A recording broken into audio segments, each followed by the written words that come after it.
ভাই আপনার নাম দুইটা দেখাচ্ছে কেন? এসইও পার্ট ওয়ান যান্ত্রিক গোলযোগের কারণে দেখাইতে আচ্ছা। তো এখানে আহ, আজকের যে ক্লাসের টপিক সেটা হচ্ছে Google search console set up overview আর হচ্ছে অ্যানালাইটিক্স সেট আপ ওভারভিউ। এইখানে টেকনিক্যাল এসইওর যে পার্টগুলো আপনাদের আছে দুইটা ক্লাসের মধ্যে, টেকনিক্যাল এসইওর পার্ট ওয়ান যেটা, আর একটা হচ্ছে Google tag manager set up, আর হচ্ছে এসইও ইরর ফিক্সিং। এই ইস্যুগুলা এগুলো একদম বেসিক, হ্যাঁ, টেকনিক্যাল ইস্যুর মধ্যে একদমই বেসিক কাজ। তো উপরের আজকের যে টপিকটা যদি বলি যে search console set up and overview, analytics set up and overview, ক্লায়েন্টের পারপাসে যদি বলেন যে মার্কেট প্লেসে কাজ করবেন, সেক্ষেত্রে খুবই কম কাজের মাত্রাটা বা পরিমাণটা খুবই কম হচ্ছে এই সার্চ কনসোল সেট আপ আর অ্যানালিটিক্স সেট আপ নিয়ে। সেট আপ একজন ওয়েবসাইটের ওনার যখন একটা ওয়েবসাইটকে রেডি করে, সে ডিফল্ট সব কিছু কন্টেন্ট সাইট রেডি হয়ে যাওয়ার পরে সার্চ কনসোলে ইন্ডেক্স করার পরে বা ভেরিফাই বা সাবমিট করার পরেই হচ্ছে একজন এসইও এক্সপার্টের কাছে কাজটা হ্যান্ড ওভার করে র্যাঙ্কিংয়ের জন্য। হাতে গোনা দুই একটা ক্লায়েন্ট হয়তো বা চলে আসে এরকম, যারা একদমই বিগিনার, একদমই নিউ, যারা এই ইস্যুগুলোতে অভ্যস্ত না, তারা হয়তো বা এই ব্যাপারগুলো ওয়ার্কার হায়ার করে হচ্ছে তারপরে হচ্ছে অ্যাপ্রুভের ব্যাপারে আসে, বিশেষ করে সার্চ কনসোলের ব্যাপারে। অ্যানালাইটিক্সের অ্যাডভান্স ক্লাস যদি বলি, টোটাল অ্যানালাইটিক্স নিয়ে যদি ক্লাসের কথা বলি, গুগল অ্যানালাইটিক্স, তারপর ওইখানে মিনিমাম 20 থেকে 24টা ক্লাস দরকার শুধুমাত্র অ্যানালাইটিক্স নিয়ে যদি ইন ডিটেলস কথা বলতে হয়। কারণ অ্যানালাইটিক্সই হচ্ছে গুগলের সব থেকে গুগল প্ল্যাটফর্মের মধ্যে সব থেকে বড় একটা প্ল্যাটফর্ম, যেটা নিয়ে হিউজ একটা ক্লাসের অ্যারেঞ্জমেন্ট করা যায়। অনেক টপিক আছে, অনেক গোল আছে, সেট আপ আছে, যেগুলোকে প্রত্যেকটা ওয়েবসাইটের পেজ বা প্রত্যেকটা ইউআরএল, প্রত্যেকটা পোস্ট ধরে ধরে হচ্ছে সেট আপ করা যায়। মূলত যেহেতু ট্র্যাকিং ইস্যুটা হচ্ছে অ্যানালাইটিক্সের, সো এখানে ট্র্যাকিং ইস্যুটা আপনার মতো করে কাস্টমাইজ করে করতে পারেন। আর আমাদের সার্চ কনসোলের কাজ যেটা, সেটা হচ্ছে যে আমরা যখন একটা ওয়েবসাইটকে রেডি করি, তখন ওয়েবসাইটটা গুগলে, এটা আমরা যে একটা ডোমেন নিলাম, আমরা যে একটা ওয়েবসাইট ক্রিয়েট করলাম, সেখানে কন্টেন্ট আছে, এটাকে বৈধভাবে গুগলে ইন্ডেক্স করানো। আমি যদি আমার ওয়েবসাইট রেডি হওয়ার পর আমি যদি গুগল সার্চ কনসোলে সাবমিট নাও করি, আমার রোবট টিএক্সটি ফাইল যদি ওকে থাকে, গুগল অটোমেটিক্যালি গুগল সার্চ কনসোলে আমার ওয়েবসাইট ভেরিফাই না থাকলেও বা ইন্ডেক্স করা না থাকলেও গুগল তার নিজের সার্চ ইঞ্জিন এটাকে ইন্ডেক্স করবে। কিন্তু তাহলে সার্চ কনসোলে দরকার কেন? সার্চ কনসোলে ইন্ডেক্স এই জন্য দরকার যে আমার ওয়েবসাইট বৈধভাবে গুগলের কাছে ভেরিফাই করা উইথ একটা কোডের মাধ্যমে। এর পাশাপাশি এই ভেরিফাইয়ের মাধ্যমে আমি যে বেনিফিটটা পাচ্ছি সেটা হচ্ছে যে আমার ওয়েবসাইটে কোনো ইরর আছে কিনা। থিওরিগুলো আগে বুঝেন, তারপর প্র্যাকটিক্যালি যাচ্ছি। কোনো ইরর আছে কিনা, কোনো আর্নিং আছে কিনা, সেগুলো থাকলে ফিক্স করার যে ইস্যুগুলা। আমার ওয়েবসাইটের মধ্যে ধরেন কেউ রিভার্স ইঞ্জিনিয়ারিং করলো, রিভার্স ইঞ্জিনিয়ারিং বলতে বলেন তো ধরেন ব্ল্যাক হেড এসইও করলো, বা আমার ওয়েবসাইটের জন্য কেউ স্প্যাম ব্যাকলিঙ্ক ক্রিয়েট করলো, যেগুলো আমার ওয়েবসাইটে অ্যাজ এ স্প্যাম ব্যাকলিঙ্ক হিসেবে ইন্ডেক্স করে নিছে গুগল। এগুলোকে রিমুভ করার জন্যে আমাদেরকে সার্চ কনসোলের সাথে অ্যাড থাকতে হবে। দেন আমার ইন্টারনালি কোনো পেনাল্টি খাইলাম কি না আমার ওয়েবসাইটে।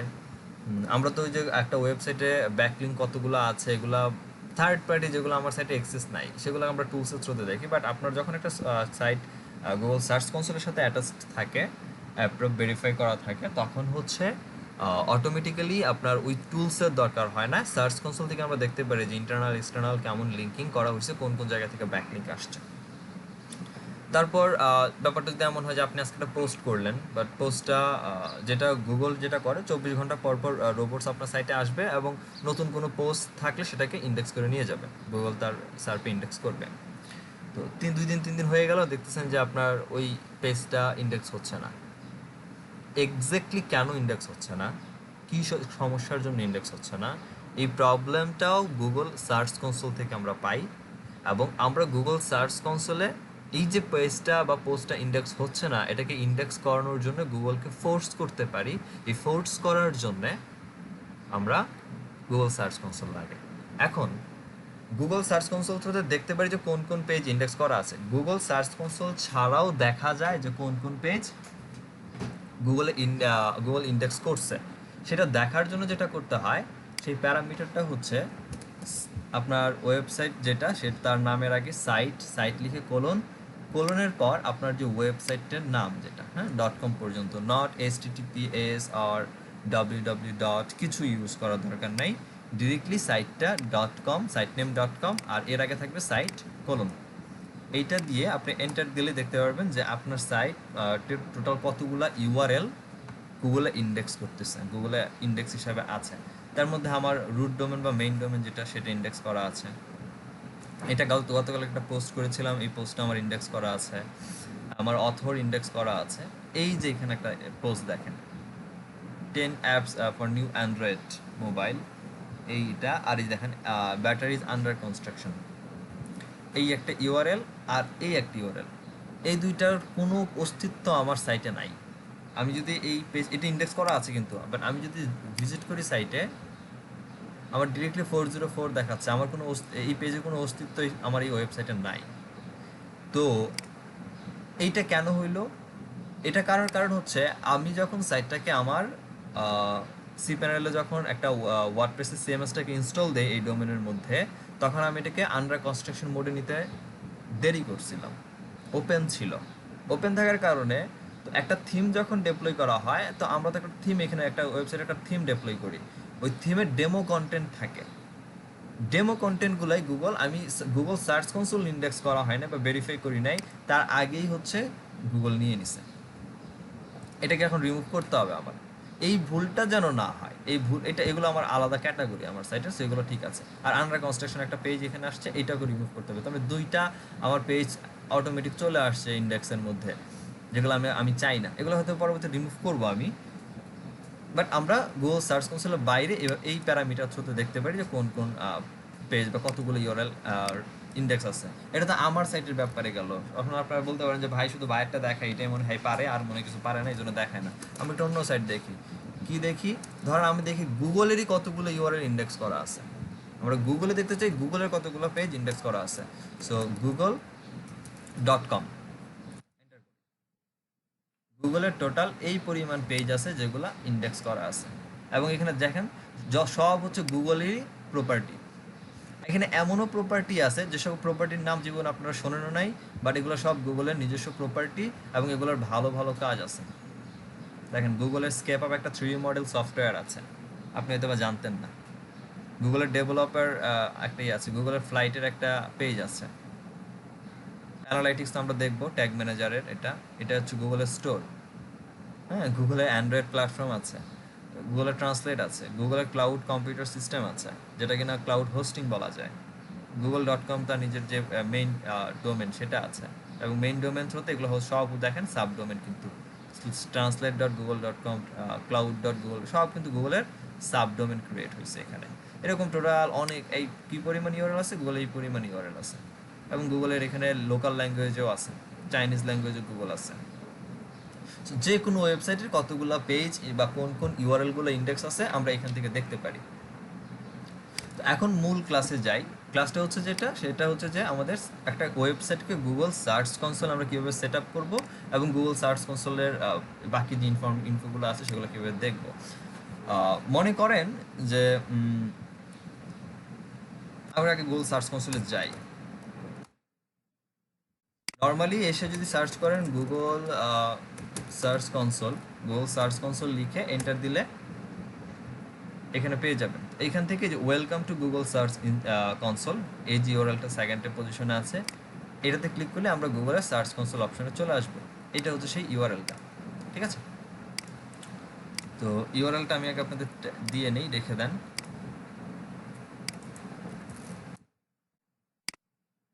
এখানে দুইটা অ্যাড করার মতো দুইটা সিস্টেম দেখতে পাচ্ছি। একটা প্রপার্টি অ্যাড করার জন্য দুইটা টাইপে অ্যাড করা যায়, একটা হচ্ছে ডোমেন টাইপ আর একটা হচ্ছে ইউআরএল প্রিফিক্স টাইপ। আচ্ছা, আমি একটু জানতে চাচ্ছি আপনাদের কাছ থেকে যে ডোমেন টাইপ আর হচ্ছে ইউআরএল প্রিফিক্স এই দুইটার মধ্যে মানে অ্যাকচুয়ালি কাজ কি, এটা কি কেউ আগে থেকে কেউ জানেন? একটু শেয়ার যদি করেন, জানেন যদি। ভাইয়া এই ইউআরএল প্রিফিক্স যেটা ওটা হচ্ছে লাইক স্পেসিফিক কোন একটা পেজ ইন্ডেক্স করা, আর ডোমেনটা হচ্ছে লাইক টোটালি হচ্ছে মানে নিউ যখন একবার একটা সাইট ক্রিয়েট করা হয় তখন হচ্ছে এই ডোমেন যে নেমটা আছে রাইট, এটা দিয়ে ইন্ডেক্স করা হয়। রাইট। আমরা যখন একটা একটা ডোমেন নেই লাইক দ্যাট, এখন সেটা নতুন হোক পুরানো হোক এটা ফ্যাক্টরটা না। যেমন আমি যদি বলি যে alkalinebattery.com, সাপোজ এই ডোমেনটার কথা চিন্তা করেন, তো আমার এই ডোমেনের এগেনস্টে যত সাবডোমেন ক্রিয়েট হবে, সাবডোমেন বলতে এখন আমি যদি একটা ডোমেন ক্রিয়েট করি এরকম যে blog.alkalinebattery.com, তার মানে alkalinebattery.com এর এটা একটা সাবডোমেন, blog.alkalinebattery.com। আচ্ছা, এটা একটা সাবডোমেন। আবার আমি যদি টোটালি এটাকে রুট ডোমেনটা কি রাখি alkalinebattery.com, এই ডোমেনের এগেনস্টে যতগুলা পেজ বা এই যে পেজের আন্ডারে যতগুলা ক্যাটাগরিজ এবং এই প্রত্যেকটা ক্যাটাগরির আন্ডারে যতগুলা পোস্ট ক্রিয়েট করা হবে, each and everything Google crawl করবে। এইটার এগেনস্টে যা কিছু ক্রিয়েট হবে সব, এই রুট ডোমেন এগেনস্টে যত কিছু ক্রিয়েট হবে, যেটা সেটা কোনো পোস্ট হোক, সেটা কোনো পেজ হোক, কোনো ক্যাটাগরি হোক, ওইটার এগেনস্টে যেই ইউআরএলটাই ক্রিয়েট হবে ওটাকে ক্রাউল করবে। এখন এই রুট ভাইয়া ডোমেনটা, জি বলেন নাদিম ভাই। তাহলে ভাই প্রিফিক্স যে ব্যাপারটা আছে মানে ওইটা কি বেসিক্যালি ইউজ হয় হচ্ছে ওই সাবডোমেইনের ক্ষেত্রে? হ্যাঁ, তো আমি যাচ্ছি ওই জায়গাটাকে একটু ক্লিয়ার করে দিচ্ছি। সেটা হচ্ছে এখন আপনি এই মেইন ডোমেনটা ভেরিফাই করার, এই যেহেতু দুইটা টাইপ আছে, একটা হচ্ছে ডোমেন টাইপ আর একটা হচ্ছে ইউআরএল প্রিফিক্স টাইপ, আপনি যে কোনো একটা টাইপেই করতে পারবেন। আপনি ব্যাপারটা এমন না যে আপনি রুট ডোমেন আছে তার মানে যে আপনাকে সেটা ডোমেন থ্রুতেই করতে হবে এমনটা না, আপনি এটা চাইলে ইউআরএল প্রিফিক্সের থ্রুতেও করতে পারেন, কোনো সমস্যা নেই, তাতে কোনো সমস্যা নেই। আপনি ইউআরএল প্রিফিক্সের মধ্যে যখনই আপনি এটা দিবেন এটার এগেনস্টে যা যা আসবে তাই। তবে ব্যাপারটা হচ্ছে, পার্থক্য হচ্ছে এটার মধ্যে এটা যে আপনি এখানে একটা প্রিফিক্সে সাধারণত একটা ইন্ডিভিজুয়াল একটা পেজ, একটা পোস্ট, একটা সাবডোমেনের জন্য যে আলাদা করে একটা রিপোর্ট ট্র্যাক করতে চাচ্ছেন আপনি। ধরেন আপনার এই পোস্টের মধ্যে, এই পেজের মধ্যে অনেকগুলো পোস্টের মধ্যে আপনি এই পোস্টের বা এই আর্টিকেলটার ট্র্যাকিংটা আলাদা করে দেখতে চান যে এই আর্টিকেলটার মধ্যেই কোন কোন ইউআরএল কিওয়ার্ড থ্রোতে ক্লিক আসতেছে, কতগুলো ইমপ্রেশন আসতেছে, কোন কোন কান্ট্রি থেকে আসতেছে। আমরা যদি ইন্ডিভিজুয়ালি এই কন্টেন্টটার জন্যে এই যে ইউআরএলটা ক্রিয়েট হয়েছে এইটার জন্য শুধু আলাদা করে দেখতে চাই যে এইটার অ্যাকচুয়ালি কি অবস্থা, রাইট, এইটার অ্যাকচুয়ালি কি অবস্থা আমরা এটা দেখতে চাই, এইটার জন্যে আমরা ইউআরএল প্রিফিক্স দিতে পারি। ইউআরএল প্রিফিক্স শুধুমাত্র ইন্ডিভিজুয়ালি এটাকে অ্যাড করে দিবে, এইটা একটা কারণ। আরেকটা কারণ হচ্ছে, আমি ক্লাসের শুরুতে প্রথমে একটা কথা বলছিলাম যে আমরা যখন একটা ওয়েবসাইটের পেছনে যদি কখনো রিভার্স ইঞ্জিনিয়ারিং ক্রিয়েট হয়ে যায়, রিভার্স ইঞ্জিনিয়ার বা রিভার্স এসইও বা যেটা বলেন negative SEO, black head SEO, যেটাই বলেন, যে আপনার কম্পিটিটর শয়তানি করে আপনার পেছনে, আপনার সাইটের পেছনে, কোনো একটা ওয়েবসাইটের পেছনে স্প্যাম ব্যাকলিঙ্ক দিয়ে দিছে, খারাপ ব্যাকলিঙ্ক ঢুকাই দিছে। এখন এই স্প্যাম ব্যাকলিঙ্কের জন্য ডেফিনেটলি আপনার সাইটের পেছনে একটা ব্যাড ইফেক্ট যাবে, গুগল এটা র্যাঙ্ক ডাউনের জন্য চিন্তা করবে, কজ আপনি ইরিলেভেন্ট সাইট থেকে ব্যাকলিঙ্ক পাইছেন। গুগল এটা আপনি করছেন না অন্য কেউ করছে সেটা তো গুগল চিন্তা করবে না, গুগল চিন্তা করবে আপনার সাইটে আসছে, রাইট। অ্যাজ এ ওয়েবসাইট ওনার এটা আপনার দেখার দায়িত্ব কি আসলো কি আসলো না। তো এইখানে যখন একটা এই যে স্প্যাম ব্যাকলিঙ্কগুলো আসে এগুলোকে ডিসভো করার জন্য বা রিমুভ করার জন্য আমাদের ডিসভোর জন্য গুগলে আলাদা প্ল্যাটফর্ম আছে। বাট ওই আলাদা প্ল্যাটফর্মটা ইউজ আপনি যদি আপনার ডোমেনটাকে, এই যে ডোমেনটাকে যদি ডোমেন থ্রুতে এই প্ল্যাটফর্মে ভেরিফাই করেন তাহলে ওই ডিসভোর কাজটা করতে পারবেন না। ডিসভো বা এই যে স্প্যাম ব্যাকলিঙ্ক বা খারাপ ব্যাকলিঙ্কগুলো এগুলো রিমুভ করতে গেলে গুগলকে আপনি বলবেন ম্যানুয়ালি এগুলো আমার সাইট থেকে রিমুভ করে দাও। দ্যাটস ওই কাজটা করার জন্য আপনাকে এই প্রিফিক্সে এই মেইন ডোমেনকে আবার আনতেই হবে। সো কাজ কিন্তু প্রিফিক্সে আছে। আরেকটা বৈশিষ্ট্য হচ্ছে প্রিফিক্সে, আরেকটা অ্যাডভান্টেজ হচ্ছে, আপনি ধরেন আমরা তো এরকম থার্ড পার্টির ডোমেন কিনতে পারি, তাই না, এরকম যে কোনো ডোমেন কিনতে পারি। এখন এটা ম্যান্ডেটরি না যে আপনি ডোমেন কিনলেন, ডোমেন কেনার পর আপনি হোস্টিং কিনতে হবে। আপনি গুগলের blogger.com বা ব্লগস্পট যেটা গুগলের ফ্রি, এইটা আছে, ইউজ করতে পারেন। আপনি wordpress.com বা wordpress.com যদি যায়, wordpress.com এ আপনি ব্লগ বানাইতে পারবেন থার্ড পার্টি ডোমেন ইউজ করে ফ্রিতে। এবং সেখানে আপনি ব্লগিং করতে পারবেন। এখন আমরা যখন একটা প্রিমিয়াম টোটাল প্যাকেজ নিচ্ছি, যখন যে এটার আন্ডারে যেটা আসছে একটা হোস্টিং, একটা ডোমেন। হোস্টিং মানে সি প্যানেল যেটার কথা বলছি। তো আপনি যদি ব্লগার বা ব্লগ স্পটে গিয়ে এই থার্ড পার্টি একটা ডোমেনকে অ্যাটাচ করেন, তাহলে আপনি সি প্যানেল পাচ্ছেন না। আবার আপনি যদি ওয়ার্ডপ্রেস বা wix.com-এ যান, যেখানে আমরা ওয়েব 2.0 করা শিখেছিলাম, ওইখান থেকে যদি থার্ড পার্টি ডোমেনকে অ্যাড করে আপনি ব্লগিং করতে যান, আপনি সি প্যানেল পাবেন না। কিন্তু যদি আপনার এই ডোমেনকে, এই ইউআরএলটাকে যদি এই ডোমেন থ্রুতে যদি আপনি ভেরিফাই করতে যান, ডেফিনেটলি আপনার সি প্যানেলের অ্যাক্সেস লাগবে, এবং সি প্যানেলের ডিএনএস কনফিগারেশন বা ডিএনএস জোন এডিটরে গিয়েই হচ্ছে আপনার এটাকে ভেরিফাই করতে হবে। এছাড়া আপনার ভেরিফাই করার আর কোনো মেথড নাই। কিন্তু ইউআরএল প্রিফিক্সড হতে আপনি ইচ্ছা করলে এখান থেকে একটা কোডটা আপনার থিমের এডিটরে হেড সেগমেন্টে গিয়ে অ্যাড করে দিলে আপনার ওয়েবসাইট ভেরিফাই হয়ে যাচ্ছে। এটা হচ্ছে ডোমেন আর ইউআরএল প্রিফিক্সের মধ্যে পার্থক্য, বেসিক একদম মূল পার্থক্যটা যদি বলি। এছাড়া কাজ একই। আপনার মূলত এখানে আমরা ইন্ডিভিজুয়াল পেজকে এখানে ট্র্যাকিং করার জন্য প্রিফিক্সটা ইউজ করি, ডোমেনে সেটা আমরা পারি না। ডোমেনের টোটাল রুট ডোমেনটাকে আপনাকে দিতে হবে। আপনি ইউআরএল প্রিফিক্স আপনি রুট ডোমেনে দিতে পারেন, আপনি সাব ডোমেন থাকলে সেটাও দিতে পারেন, আপনি যদি কোনো একটা ক্যাটাগরির পেজের জন্য দিতে চান সেটাও দিতে পারেন, কোনো একটা পেজ, কোনো একটা পোস্ট, আপনি ইন্ডিভিজুয়ালি ইউআরএলগুলোকে প্রিফিক্স ইউজ করতে পারেন, ডোমেনে সেটা পারবেন না। কারো কোনো কোয়েশ্চেন থাকলে বলেন। জি ভাই, তাহলে ভাই লাইক blogger.com থেকে আমি যদি একটা ব্লগ ক্রিয়েট করি, তো সেটা হচ্ছে আমার যদি আমি এখানে সার্চ কনসোলে দিতে চাই, তাহলে হচ্ছে ইউআরএল প্রিফিক্সের মাধ্যমে দিতে হবে। প্রিফিক্সের মাধ্যমে দিতে হবে, আপনি ডোমেনের মাধ্যমে পারবেন না। ডোমেনের মাধ্যমে হবে না, না? না। আচ্ছা। ডোমেন ভেরিফিকেশনটা কিভাবে করব আমরা? এইটাই এখন ডিএনএস করব। এখন আমরা এটাই করব, আমরা এটাই যাচ্ছি। আচ্ছা, তো এইগুলো দুইটার পার্থক্য বা দুইটার অ্যাকচুয়ালি কাজ। এখন আসেন ভেরিফাই করার প্রসিডিউরে। আগে ডোমেন ভেরিফাই করব, তারপর ইউআরএল প্রিফিক্স থ্রুতে ভেরিফাই করব। তো ভেরিফাইয়ের জন্য যেটা করতে হবে, জাস্ট এখন মনে করেন এটা হচ্ছে আমার সি প্যানেল। তো এই সি প্যানেলে আমার টোটাল তিনটা ওয়েবসাইট চলতেছে, আরেকটা ওয়েবসাইট আরেকটা ভিপিএস হোস্টিং থেকে চলতেছে। তো এখন আমি যদি ডোমেন থ্রুতে আমার সাইটটাকে ভেরিফাই করি, এখন আমি এখান থেকে মনে করেন এই সাইটটা ভেরিফাই করব। এই সাইটটা ভেরিফাই করার ক্ষেত্রে এই হুবহু যেটা কপি করে এখানে যদি দিয়ে দেন, সেই ক্ষেত্রে ডোমেনের ক্ষেত্রে হবে না। ডোমেনের ক্ষেত্রে গুগল সার্চ কনসোল নিজে বুঝে নিবে আপনার এই ডোমেনের এগেনস্টে এসএসএল সার্টিফিকেট আছে কি নাই। দ্যাটস ওয়াই আপনার এই ডোমেনটা just without HTTP or HTTPS দিতে হবে, এবং এরপরে যে আরেকটা ফ্রন্ট স্ল্যাশ আসছে, কোনো ধরনের কোনো স্ল্যাশ, কোনো এইচটিটিপি থাকা যাবে না। ডিরেক্টলি আপনার ডোমেন এর নামটার আর যেটা সেই .com আর .org যেটাই হোক সেটা সহ জাস্ট এইভাবেই দিবেন, দেন এখান থেকে কন্টিনিউ করতে হবে। আচ্ছা, এটা আমার অলরেডি ভেরিফাই করা আছে, এটা তো আমি দিতে পারতেছি না। আমি এখানে দিলাম ctg152.com সাপোজ .com অ্যান্ড আমি কন্টিনিউ করলাম। এখানে দেখেন আমার একটাই প্রসিডিউর আসছে, ইনস্ট্রাকশন ফর হচ্ছে অ্যানডিএনএস প্রোভাইডার। আপনার এখান থেকে আলাদা কিছু ডোমেন প্রোভাইডার নাম আছে, যেগুলো বেস্ট কিছু ডোমেন প্রোভাইডার আছে। আমরা অ্যানডিএনএস ডিএনএস যেভাবে সেভাবেই থাকুক, আমার মূল কাজ হচ্ছে এইটাকে ভেরিফাই করতে হবে, এই কোডটা থ্রোতে আমার এই ডোমেনটাকে। এটা কোথায় যাব, এখানে বলে দিচ্ছে দেখেন যে sign in to your domain name provider, example হিসাবে go.namecheap.com। আপনি যেখান থেকে আপনি ডোমেন নিচ্ছেন, ডোমেন নেম প্রোভাইডার বলতে কিন্তু এই যে কিছুক্ষণ আগে, এখন একটা ডোমেন যখন আপনার বা একটা হোস্টিং যখন আমরা নেই, হোস্টিংয়ের দুইটা প্যানেল ক্রিয়েট হয়। একটা হচ্ছে সি প্যানেল, এই যে এটা যেখানে আমরা আসছি, এটা সি প্যানেল। আর এই সি প্যানেলটাকে কেনার জন্য বা এই যে ডোমেনগুলো ছিল, এই যে ডোমেনগুলো আমি কিনেছি, এটার জন্য আমার একটা নেমচিপে একটা অ্যাকাউন্টই ছিল, ঠিক আছে?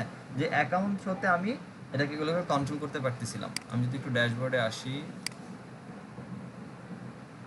প্যানেল কিন্তু দুইটা। একটা হচ্ছে আমার নেমচিপের এই একটা প্যানেল, যেখানে আমার সবগুলো ডোমেন এখানে হোস্টিং সহ আছে, আর এটা হচ্ছে আমার সি প্যানেল। তো দুইটা প্যানেল। এখানে বলতেছে যে আপনার ডিএনএস নেম প্রোভাইডার, যেটা ডোমেন নেম প্রোভাইডার, যে ওইখানে যাওয়ার জন্য।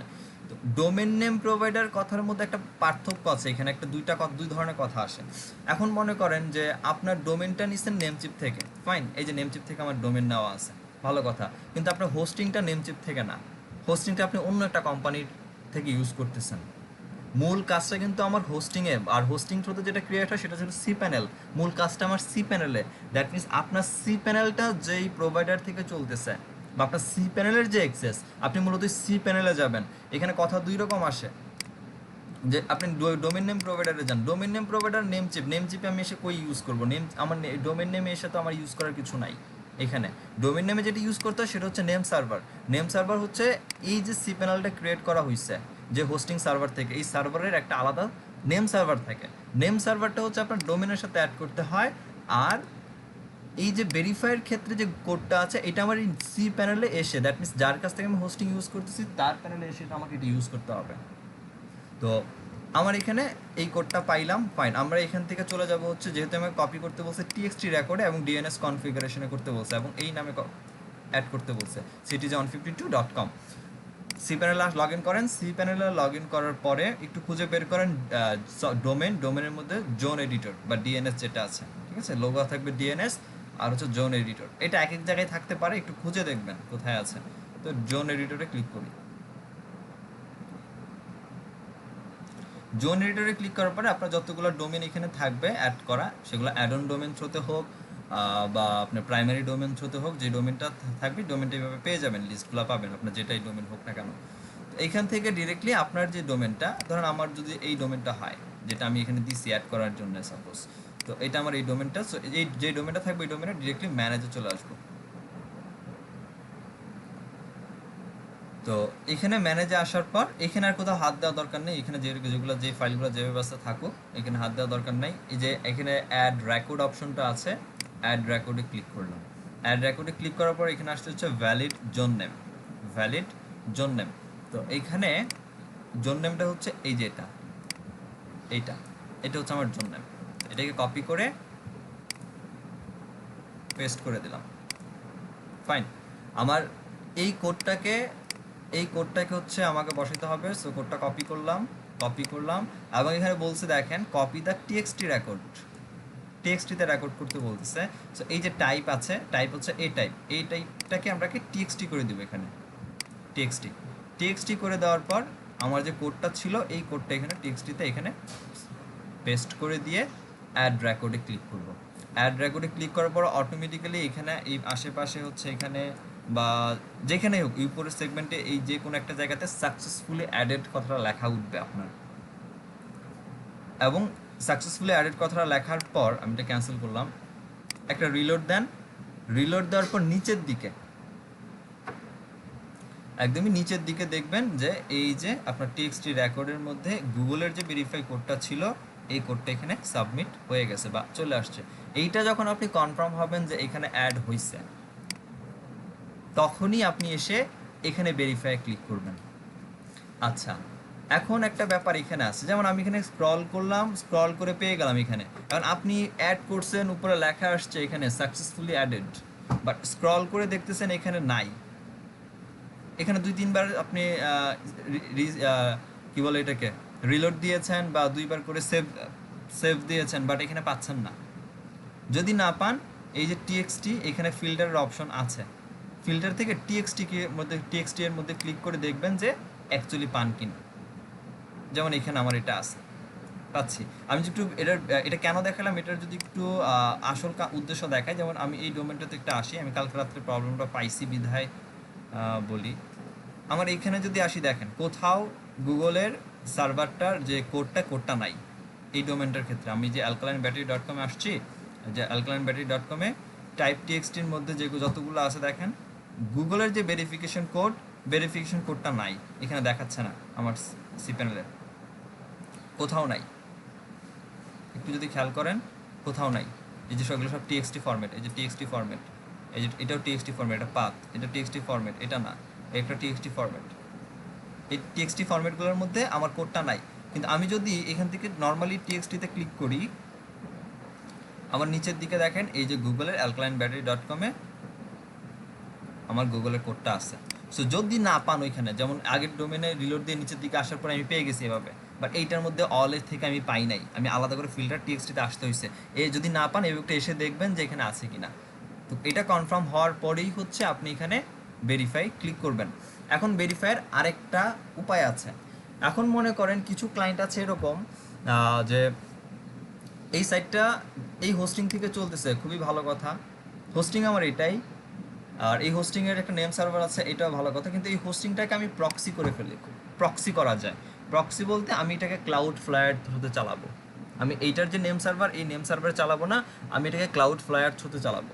তো ক্লাউড ফ্লায়ার থ্রুতে যখন একটা ওয়েবসাইটকে যদি রান করতে হয় বা চালাতে হয়, ওই ক্লাউড ফ্লায়ারের মধ্যেও ডিএনএস কনফিগারেশনের একটা ইস্যু থাকে, যে ইস্যুটার কারণে ওইখানে যদি আপনার এই যে কোডটা আছে, আমরা যে কোডটা পাইলাম, এই কোড এখানে যে হোস্টিংয়ের যে ডিএনএস এর মধ্যে যে আমরা যে কোডটা অ্যাড করলাম ভেরিফিকেশনের জন্য, এই কোড আর ক্লাউড ফ্লায়ারের কোড যদি সিমিলার না হয়, সে কিন্তু এই ওয়েবসাইট যখন আপনি ভেরিফাই ক্লিক করবেন কখনোই ভেরিফাই আসবে না। যে প্রবলেমটা আসবে সেটা হচ্ছে এরকম, ওনারশিপ ভেরিফিকেশন ফেইলড, এইভাবে আসবে।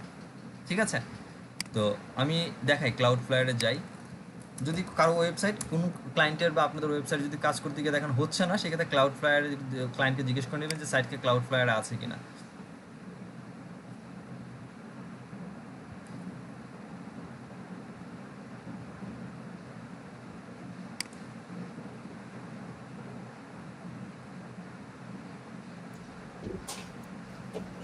ভাইয়া ক্লাউড ফায়ারের কাজটা আসলে কি, মানে এটা ক্লাউড ফ্লায়ারের বুঝতেছি না। কাজটা হচ্ছে যে অনেক ওয়েবসাইট লোডিংয়ের ক্ষেত্রে একটা ওয়েবসাইট স্পিডের দিকে যদি চিন্তা করেন, লোডিং স্পিডের দিকে কথা যদি চিন্তা করেন, সেই ক্ষেত্রে অনেকগুলো ইস্যুস কাজ করে। কি কি ইস্যুস কাজ করে? আপনি যদি কোয়েশ্চেনে আসছেন, আমি একটু দিক থেকে ঘুরে আসবো, যদি বলেন টাইম লাগবে একটু, যদি ঘুরে আসি আর কি, যাই আমি একটু ঘুরেই আসি, দেখায় নিয়ে আসি ক্লাউড ফ্লায়ারের কাজটা কি।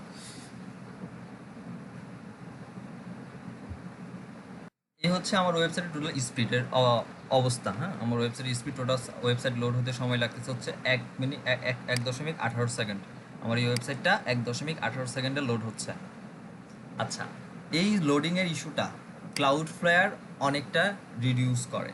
এখন আপনার হোস্টিংটা মনে করেন, এই হোস্টিংটা আপনি নিছেন যে সার্ভার থেকে চলতেছে, সার্ভারটা অনেক দূরে, বা হচ্ছে এই হোস্টিংয়ের সার্ভিসটা বা প্রত্যেকটা ডোমেন থ্রুতে বা ইউআরএলের জন্য একটা করে সিডিএন ইউজ করা হয়, content delivery network, CDN use করা হয়। সিডিএন আবার হচ্ছে সব ধরনের সার্ভার ইস্যু করে না, কিন্তু এই ক্লাউড ফ্লায়ার হচ্ছে আপনাকে ফ্রিতে সিডিএন দেয়। সিডিএনটা আপনাকে অনেকটা বেশি হেল্প করে এই সাইডের স্পিডকে অ্যাভয়েড করে ফেলার জন্য, ঠিকঠাক মতো অপটিমাইজ করার জন্য। আমি যদি এখানে পারফরমেন্সের কথা বলি, টোটাল দেখেন এখন পর্যন্ত যে অবস্থার মধ্যে আছে, সিডিএন সিডিএন সিডিএন,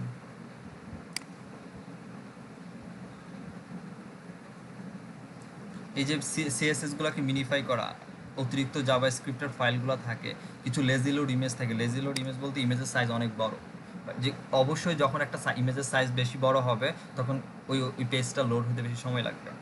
এইগুলাকে মিনিফাই করে দেয় হচ্ছে ক্লাউড ফ্লায়ার। আমি যদি ডিরেক্টলি একটু এইখানে alkalinebattery.com-এ আসি, এখানে দেখেন আমার টোটাল, আমার ওয়েবসাইটের স্পিড, আমার ক্যাচিং, আমার এখানে আমি ইচ্ছা করলে রুলস ক্রিয়েট করে দিতে পারি কীভাবে হচ্ছে। আর এসএসএল এর একটা ইস্যু যেটা আছে, যে একটা ডোমেনের এসএসএল পাওয়া যায় না, ক্লাউড ফ্লায়ার থেকে আপনি লাইফ টাইম ফ্রিতে এসএসএল পাবেন, এইটা একটা ইস্যু। আপনি এখানে দেখতে পারবেন যে কী পরিমাণ আপনার রিকোয়েস্ট যাচ্ছে, আপনার কী পরিমাণ তারা কেস করে দিচ্ছে, টোটাল ডেটা কতটুকু সেভ করছে, তারা সার্ভ করছে, টোটাল কত এমবি ডাটা ক্যাশ করে দিচ্ছে, সে সবগুলো ক্যাশ ডাটাগুলো আপনি এখান থেকে পেয়ে যাবেন।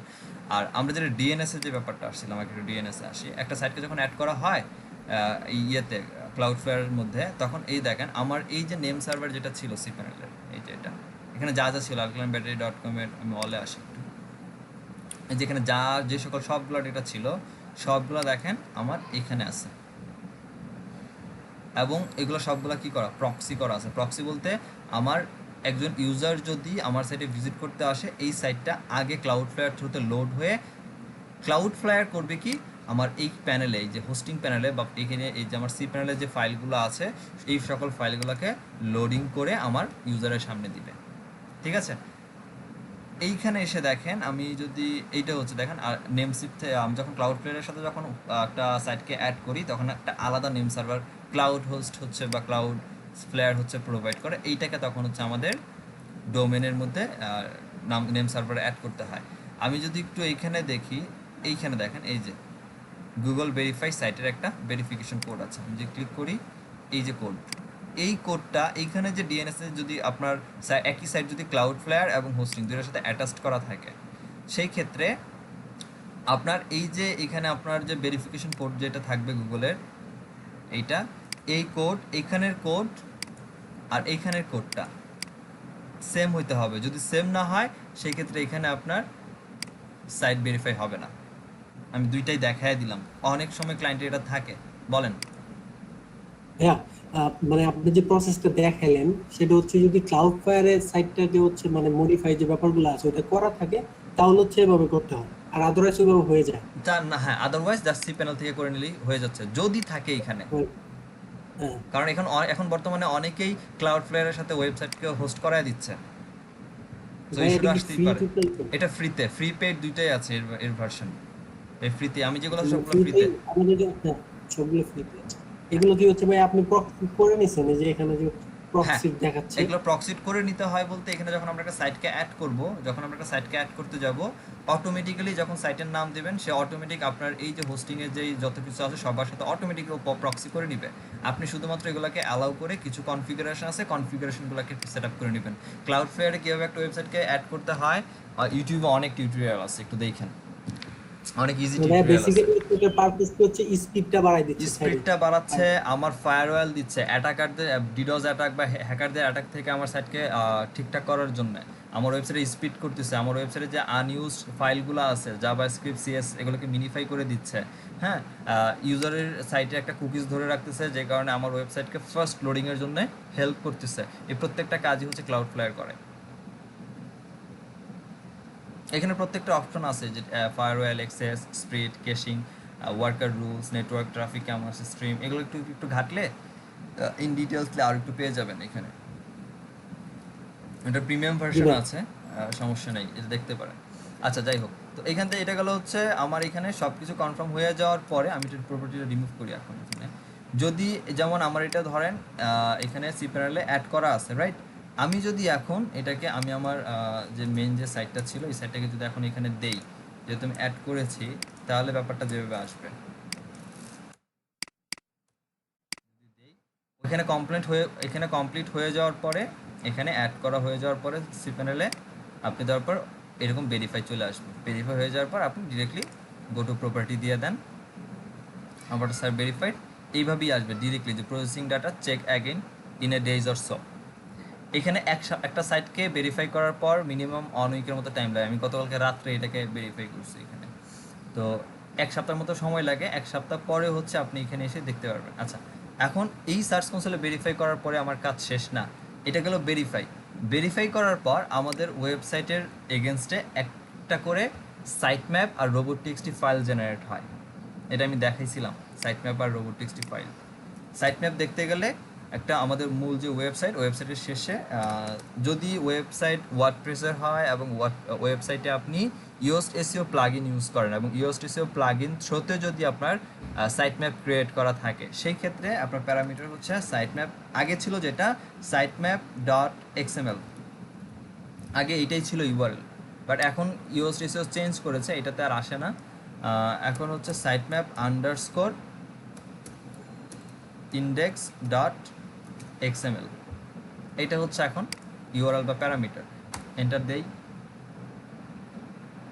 আমার দেখেন এক্সএমএল সাইট ম্যাপ জেনারেট করছে কিসে, ইয়োস্ট এসইও প্লাগইন থ্রুতে জেনারেট করা হয়েছে সাইট ম্যাপটা। এই সাইট ম্যাপের যে ইউআরএলটা আছে, এই যে ইউআরএলটাকে কপি করে নিয়ে এখানে সাইট ভেরিফাই হয়ে যাওয়ার পর এই যে সাইট ম্যাপ কভারেজ ইন্ডেক্সের মধ্যে সাইট ম্যাপ আছে, সাইট ম্যাপে যাই এবং এইখানে এই যে আমি দেখেন অলরেডি একটা সাইট ম্যাপ, আমার যে সাইট ম্যাপটা ছিল আমার এই যে সাইট ম্যাপটা এখানে পেস্ট করে দিয়ে সাবমিট করে দেন। সাবমিট করার সাথে সাথে স্ট্যাটাসটা সাকসেস আসবে। আর এখানে ডিসকভার ইউআরএল হচ্ছে আপনার কতগুলো ইউআরএল গুগলে ইন্ডেক্স হয়েছে সেটার রিপোর্ট দেখাচ্ছে। এটা সাথে সাথে দেখাবে না, ঘন্টাখানেকের মতো সময় লাগে। 2-1 ঘন্টা পরে এসে যখন আপনি আবার ভিজিট করবেন তখন দেখবেন যে আপনার ওয়েবসাইটে যতগুলা ইউআরএল ছিল বা আছে, পেজ পোস্ট যা যা আছে সবগুলো এখানে ক্রাউল করে নিচ্ছে। বাট ডেফিনেটলি স্ট্যাটাস সাকসেস হতে হবে। সাকসেস ছাড়া আরেকটা টাইপ আসে, সেটা হচ্ছে কুড নট ফেচ। আমি যদি একটু ডিরেক্টলি দেই, দেখেন দেখতে চাই একটু আছে কিনা। সাইটম্যাপ ডট এক্সএমএল আমি যদি সাবমিট করি, এই যে দেখেন দিলাম, কি আসছে, কুড নট ফেচ। যদি কুড নট ফেচ আসে সেক্ষেত্রে এইরকম ইউআরএল দিচ্ছেন আপনি, যেটা ইয়োস্ট এসইও প্লাগইন থ্রুতে আপনার সাইট ম্যাপ রেডি হয়েছে এবং আপনি যে ইউআরএলটা সাইট ম্যাপে পাইছেন, এই যে দেখতেছেন এই ইউআরএলটা ক্রিয়েট হয়েছে, এটাকেই দিচ্ছেন এনে, বাট কুড নট ফেচ আসছে। একটু ওয়েট করেন, দেখেন যদি না আসে কেটে আবার দেন। বাট কুড নট ফেজ আসা যাবে না, মাস্ট ডেফিনেটলি সাকসেস হইতে হবে। কুড নট ফেজ আসলে এটাকে ডিলিট করে দেন। হ্যাঁ, কীভাবে ডিলিট করবেন? যে সাইট ম্যাপ আসছে, যে সাইট ম্যাপটা আপনি ডিলিট করতে চান, ক্লিক করেন সাইট ম্যাপে। ক্লিক করার পর এইটাও নিয়ে নিছে অটোমেটিক্যালি, এই সাইট ম্যাপটাও নিয়ে নিছে মনে হচ্ছে। দেখি একটা রিলোড দেই। হ্যাঁ, এইটাও নিয়ে নিছে আমার। কুড নট ফেজ যদি আসে একটু সময় লাগতে পারে, নিয়ে নিছে। আচ্ছা, এটা আমার দরকার নাই, এটাকে আমি ডিলিট করে দিই। এখান থেকে আসলাম সাইট ম্যাপের মধ্যে, এসে এই থ্রি ডট থেকে যে রিমুভ সাইট ম্যাপের মধ্যে এই যে সাইট ম্যাপটা রিমুভ করে দিলাম। শেষ, আমার সাইট ম্যাপ এটা রিমুভ হয়ে গেল। সাইট ম্যাপের এখানে একটা, আপনি ইচ্ছা করলে একটাও রাখতে পারেন, ইচ্ছা করলে আপনি অল্টারনেটিভ বা মাল্টিপল সাইট ম্যাপও রাখতে পারেন। কীরকম? যেমন আমার মেইন সাইট ম্যাপ হচ্ছে এইটা, এই সাইট ম্যাপের এগেনস্টে হচ্ছে আমার পোস্টের সাইট ম্যাপ, যে আমার ওয়েবসাইটে যতগুলো পোস্ট হচ্ছে পোস্টের জন্য এইটা, আমার যতগুলো পেজ আছে তার জন্য এইটা, আমার পোর্টফোলিও, গ্যালারি বা ফটো যেগুলো যেখানে আছে এটা, আমার ওয়েবসাইটে যে ক্যাটাগরি আছে ক্যাটাগরিগুলোর জন্য সাইট ম্যাপ, আমার সাইটে যারা লেখালেখি করতেছে অথরের জন্য একটা বায়োগ্রাফি সাইট ম্যাপ, সবই আছে। আপনি যদি চান যে পোস্টের যে সাইট ম্যাপ, এই ইউআরএল এটাকে আলাদা করে এখানে দিয়ে রাখতে, এবং যতগুলো পোস্ট আছে এগুলো ইন্ডিভিজুয়াল আলাদা আলাদা করে ইন্ডেক্স করুন, সেটার জন্য এইটাকে নিয়ে কপি করে আপনি এখানে পেস্ট দেন পোস্ট সাইট ম্যাপ। এখানে দেখেন সাকসেস হয়ে গেছে, এবং একটা ইউআরএল আছে, আমার একটাই পোস্ট আছে সাইটে, এসে একটাই ইউআরএল ইন্ডেক্স করছে। এভাবে ইন্ডিভিজুয়াল আপনি দিতে পারেন, তাতে কোনো দরকার হয় না। বিশেষ করে এইটা যে মূল যে ইউআরএলটা ক্রিয়েট হয়েছে এইটাই এনাফ ফাইনাল, এবং এটার এগেনস্টে যতগুলো ডোমেন আছে সবগুলো, যেমন দেখেন এটা যে 11টা আছে মেইন ইউআরএল সাইট ম্যাপের, আসলাম এই যে আমার অথরের site map, category, page, post, gallery, portfolio যেগুলো ছিল সবগুলোকেই একসাথে অ্যাট এ টাইম রিড করতে পারতেছে। ঠিক আছে, সো অ্যাটাচ করে আলাদা দরকার হয় না। তারপর অনেকে দিয়ে রাখে, এটা হচ্ছে যার যার ব্যক্তিগত ব্যাপার। আপনার যদি মনে হয় যে দিয়ে রাখবেন, সেক্ষেত্রে আপনি দিয়ে রাখতে পারেন, তাতে বিধিনিষেধ কিছু নাই। বেসিক্যালি প্রথমত সার্চ কনসোল এতটুকুই কাজ, ভেরিফাই, তারপর হচ্ছে সাইট ম্যাপ জেনারেট করে সাইট ম্যাপটাকে এখানে ইন্ডেক্স করে সাকসেস করা। তারপর অন্য হিসাবে যাবো, আগে কোশ্চেন নিয়ে নিই, বলেন। সাইট ম্যাপের ক্ষেত্রে হচ্ছে ভাই XML sitemap.com বা হচ্ছে ইন জেনারেলি হচ্ছে ভাই লাইক যদি ওয়ার্ডপ্রেসের না হয়, USTC আমি ইউজ না করি, তো সেই ক্ষেত্রে হচ্ছে জেনারেলি সাইট ম্যাপটা কিভাবে যাবে? আচ্ছা, এটা গেল আরেকটা। আচ্ছা, সজীব ভাই বলেন। আচ্ছা, সজীব ভাই, সাইট ম্যাপ জিনিসটা কি আর গুগল কনসেপ্ট, মানে গুগল কনসেপ্ট সাইট ম্যাপটা ইনডেক্স কেন করতে হবে? মানে গুগল সার্চ কনসোল আমাকে কেন সাইট ম্যাপ ভেরিফাই করতে হবে, দিতে হবে? হ্যাঁ, আচ্ছা সাইট ম্যাপ। আচ্ছা, আপনি আমার বাড়িতে আমাকে দাওয়াত দিচ্ছেন, বললেন যে রবিন ভাই আপনি আমার বাড়িতে আসবেন, আপনার দাওয়াত, এবং আপনি আমার কাছে শর্ত রাখছেন কি জানেন? শর্ত রাখছেন আপনি আমার বাড়িতে আসবেন, ঠিক আছে, বাড়িতে এসে আপনি শুধু আমার ড্রয়িং রুমেই বসতে পারবেন, আপনি আমার বেডরুমে যেতে পারবেন না, আপনি ড্রয়িং রুম থেকে বসে চা নাস্তা খেয়ে চলে আসবেন। আপনি খুব সুন্দর করে আপনার বাসায় গিয়ে কী করতে পারবো সেটাও বলে দিয়েছেন, আপনার বাড়িতে যাওয়ার অনুমতিও দিয়েছেন। কীভাবে যাব সেটা রাস্তা আমাকে বলেন নাই, এখন আমি যাবো কেমন? গুগলের একটা ওয়েবসাইটের সাইট ম্যাপ হচ্ছে আমার ওয়েবসাইটে গুগল এর যে বটগুলো আসবে, এই বট আসার রাস্তা বা রোবটস আসার রাস্তা হচ্ছে আমার এই সাইট ম্যাপ। এই যে সাইট ম্যাপটা ক্রিয়েট হয়েছে, এই সাইট ম্যাপ থ্রুতে বোঝানো হচ্ছে এখানে আমার পোস্টগুলো আছে, এখান থেকে আমার পোস্টগুলোকে ক্রাউড করে নিয়ে যান। এখানে আমার পেজ আছে, পেজগুলোকে ক্রাউড করে নিয়ে যান। গুগলের বট যখন আমাদের সাইটে আসে তখন এই রাস্তাটা ধরে আসে, এবং রাস্তা ধরে এসে এই যে রাস্তা ঘরের, এটা হচ্ছে আমার বাড়িতে আসার রাস্তা, আর আমার বাড়িতে এইগুলো কতগুলো রুম আছে, এই রুমের মধ্যে কিছু আসবাবপত্র আছে যেগুলোকে একটা একটা ইউআরএল ধরে ধরে গুগলের বট হচ্ছে ক্রাউল করে নিয়ে চলে যাবে, নিয়ে তার সার্ভার ইন্ডেক্স করবে। বুঝতে পারছেন সাইট ম্যাপ কেন দরকার, সজীব ভাই? আচ্ছা, যাচ্ছি এখন ওয়েবসাইট। না হয় যেটা নাদিম ভাইয়ের কোয়েশ্চেন ছিল যে এটা আমার ওয়ার্ডপ্রেসে আছে, আমার ইউএসটিসিও প্লাগইন ইউজ করছি, অটোমেটিক্যালি জেনারেট হয়েছে। আমি যদি সাইট ম্যাপ আপনার পিএসপিতে সাইট হয়, কাস্টম কোডিংয়ে সাইট ক্রিয়েট করা থাকে, ওইটার সাইট ম্যাপ ক্রিয়েট করতে হবে ওয়েবসাইট ক্রিয়েট থাকলে, সেই ক্ষেত্রে আমরা সাইট ম্যাপ জেনারেটর xml.generator একটা আছে, আমি দেখাচ্ছি। সাইট ম্যাপ জেনারেটর ক্লিক করি, জেনারেটর ওয়ার্ড যে এই যে xml sitemap.com, এই সাইটের মাধ্যমে আমরা হচ্ছে সাইট ম্যাপ জেনারেট করি।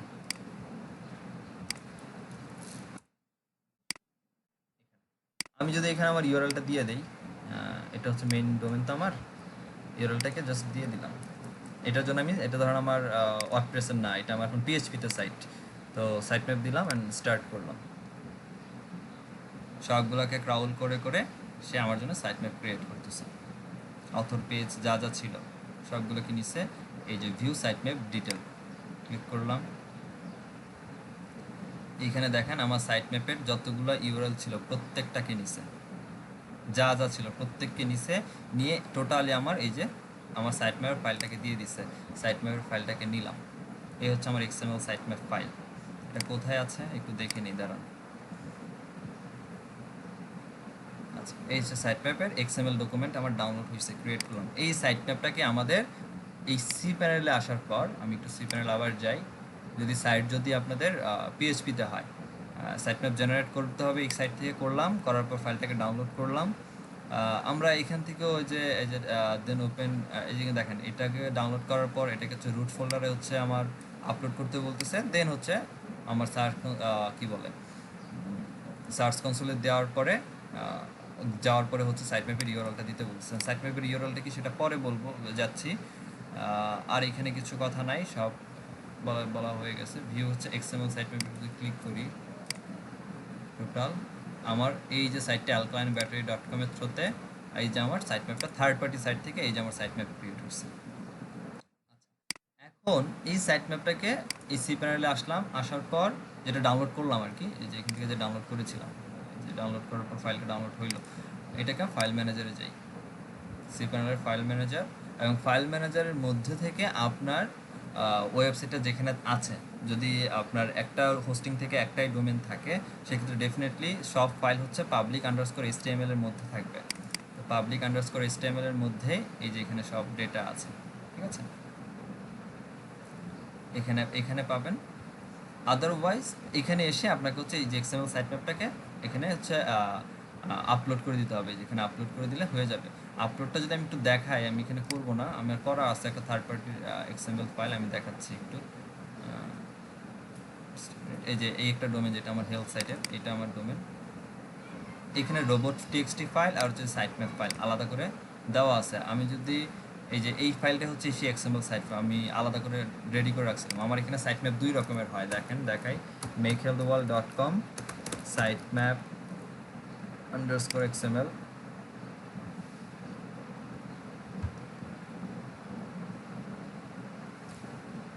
এটা হচ্ছে ইয়োস্ট হতে সাইট ম্যাপ ক্রিয়েট হচ্ছে। আর যদি আমি sitemap.xml দেই, সরি sitemap, এখানে দেখেন থার্ড পার্টি আরেকটা এক্সএমএল আমার এখানে আছে। এইটাই হচ্ছে সেই থার্ড পার্টি বা থার্ড পার্টির এক্সএমএল ফাইল যেটা এখান থেকে জেনারেট করা, এবং এই ফাইলটা এখান থেকে আমার ওয়েবসাইটের পিছনে এই sitemap.xml দেওয়ার পর এটা লোড হচ্ছে এই জন্যেই, কারণ আমি এখানে এই যে আমার রুট ডাইরেক্টরিতে সি প্যানেলে এসে সাইট ম্যাপের ফাইলটাকে আপলোড করে দিচ্ছি। এই জাস্ট এই যে আপলোডে ক্লিক করেন, আপলোডে ক্লিক করে ফাইলটাকে সিলেক্ট করে ফাইলটা যেখানে আছে ওইখান থেকে এখানে জাস্ট আপলোড করে দেন। সিম্পল কাহিনী এখানেই শেষ। এখানে হয়ে যাওয়ার পর সিমিলারলি আপনি যদি robots.txt ফাইল জেনারেট করতে চান, robots.txt ফাইল আপনি কাস্টম জেনারেট করে টিএক্সটি ফরম্যাটে, টিএক্সটি ফরম্যাট বলতে এই যে নোটপ্যাড যেটা আছে, নোটপ্যাডে টিএক্সটি ফরম্যাটে বানায় নিয়ে আপনি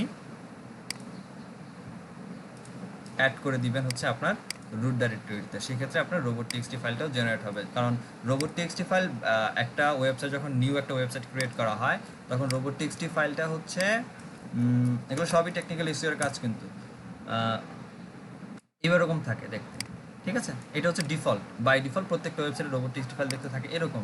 আমি যদি একটু আমার এই সাইটের robots.txt ফাইলটাকে একটু দেখাই,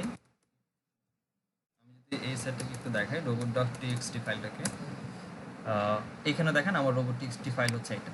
আমি একটু অ্যাডভান্স ওয়েতে বানিয়ে রাখছি আমার জন্য, ঠিক আছে। আমার কোনটা কোনটা দরকার, এটা হচ্ছে টোটাল কথা হচ্ছে আমি সাইট ম্যাপ থ্রুতে আমার গুগলের বটকে আমার ওয়েবসাইটে আসার নিমন্ত্রণ দিলাম এবং রাস্তা দেখাই দিলাম আমার সাইটে আসো।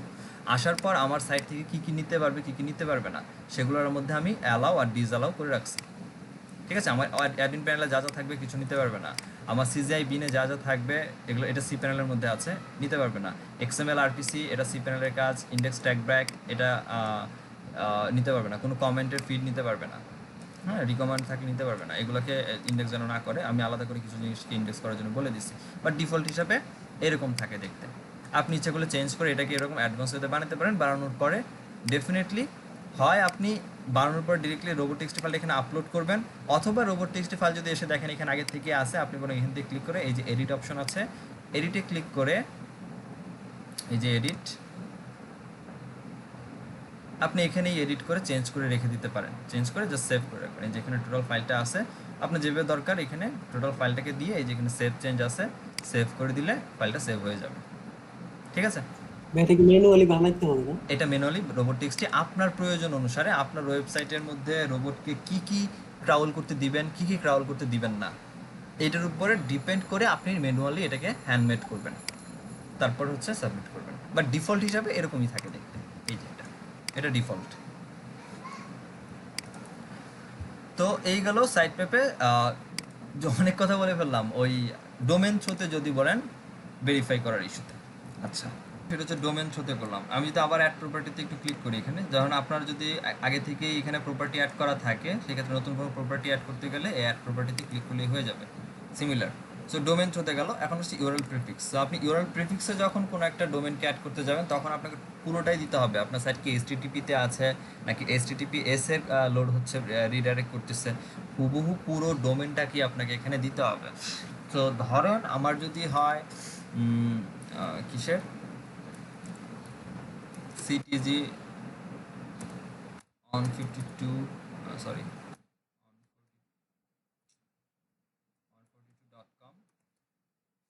এখন দেখেন এখানে আবার কন্টিনিউ নিতেছে না, কজ অফ আমার এখানে ডেফিনেটলি এসটিটিপি আর এসটিটিপিএস কে মেক শিওর করতে হবে, মেক শিওর করেই হচ্ছে আপনাকে কন্টিনিউ দিয়ে আগাইতে হবে। আমরা যখন এইটার থ্রোতে আমরা যখন ডোমেন থ্রোতে যখন সাইটকে ভেরিফাই করতে গেছি তখন ডিএনএস কনফিগারেশন সি প্যানেল লাগতেছিল, আমার সি প্যানেলের হেল্প লাগতেছিল। এখন প্রিফিক্স থ্রোতে যদি করতে যাই কন্টিনিউ করলাম। আচ্ছা, প্রিফিক্সে দেখেন এখন আমাকে ভেরিফাই করার জন্য অনেকগুলো মেথড দিচ্ছে। একটা হচ্ছে HTML ফাইল, একটা হচ্ছে ফাইল HTML ট্যাগ, একটা হচ্ছে গুগল অ্যানালাইটিক্স, একটা হচ্ছে ট্যাগ ম্যানেজার, একটা হচ্ছে ডোমেন নেম প্রোভাইডার। এই ডোমেন নেম প্রোভাইডারটাই হচ্ছে আমার তখন দিয়েছিল ডোমেন থ্রোতে যখন আমরা অ্যাড করেছিলাম, এটা একটাই মেথড, বাট এখন আমাকে অনেকগুলো মেথড দিচ্ছে।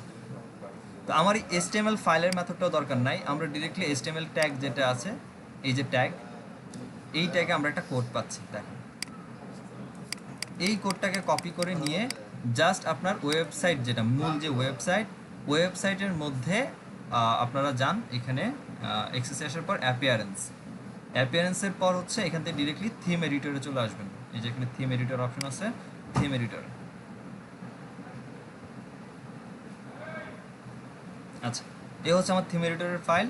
এই বাম পাশ থেকে আপনার থিমের সবগুলো ফাইল আছে, এখান থেকে খুঁজে বের করেন থিম হেডার কোথায় আছে, থিম হেডার বা হেডার ডট পিএইচপি কোথাও না কোথাও লেখা থাকবে, header dot PHP theme header. আচ্ছা, এই যে আমার এখানে যে হেডার ডট পিএইচপি লেখা আছে এটা হচ্ছে থিমের হেড অপশন। ঠিক আছে, থিম হেডারে ক্লিক করলাম ফাইল থেকে, এবং এখানে হচ্ছে আমার হেড সেগমেন্ট ক্লোজ, তারপর হচ্ছে আমার বডি সেগমেন্ট, এই যে বডি শুরু হয়েছে এখান থেকে। ঠিক আছে, তো আমার এখানে কি করতে বলছে, আমার এখানে যেটা করতে বলা হয়েছে সাইট ম্যাপে, এটা হচ্ছে আমার এটাকে কপি করতে হয়, it should go in the head section before the first body section. এখানে হচ্ছে এই যে বডি সেকশন আমার শুরু হয়েছে, এই বডি সেকশনে আগে আমাকে দিতে বলছে, তার মানে হেড সেগমেন্টের পরে এই যে হেড ক্লোজ হইলো, হেড ক্লোজের আগে। তাইলে এখন আমার যেটা করণীয় সেটা হচ্ছে এই কোডটাকে জাস্ট কপি করে নিয়ে এই হেড সেগমেন্টের পর একটা এন্টার দেন, এন্টার দিয়ে কোডটাকে পেস্ট করে দেন। এই যে মেটা নেম গুগলের সাইট ভেরিফিকেশন কোডটাকে পেস্ট করে দিয়ে আপনি সাইটটাকে আপডেট করে দেন। আপডেট করে দেওয়ার পরে আপনি এখানে ভেরিফাই ডান ক্লিক করে দেন, অটোমেটিক্যালি এখানে ভেরিফাই কমপ্লিট হয়ে যাবে। এটা হচ্ছে প্রিফিক্সের।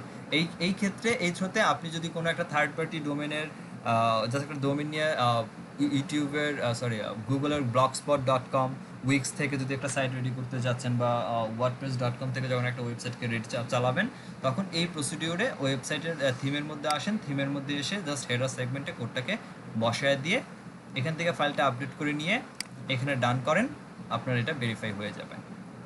দ্যাটস ইট, এতটুকুই সিম্পল কাজ, আর কোনো কাজ নেই। এই হচ্ছে প্রিফিক্স আর ডোমেন থ্রোতে হচ্ছে একটা সাইটকে ভেরিফাই করার ইস্যুস। কারো কোনো কোয়েশ্চেন্স? বুঝছেন? ভাই বুঝছি। আচ্ছা, তো এখন আসেন টোটালি যখন একটা সাইটকে আমাদের ভেরিফাই হয়ে যাচ্ছে এবং মোটামুটি 1 সপ্তাহ সময় নিবে আপনার সাইটের টোটাল যে পারফরমেন্স বা রিপোর্টগুলো আছে রিপোর্টগুলোকে ট্র্যাক করতে, ঠিক আছে? তো মনে করেন ট্র্যাক করার পরে এই হচ্ছে আপনার ট্র্যাকিংয়ের রিপোর্টগুলো এভাবে ইস্যু হবে। এটা হচ্ছে ওভারভিউ।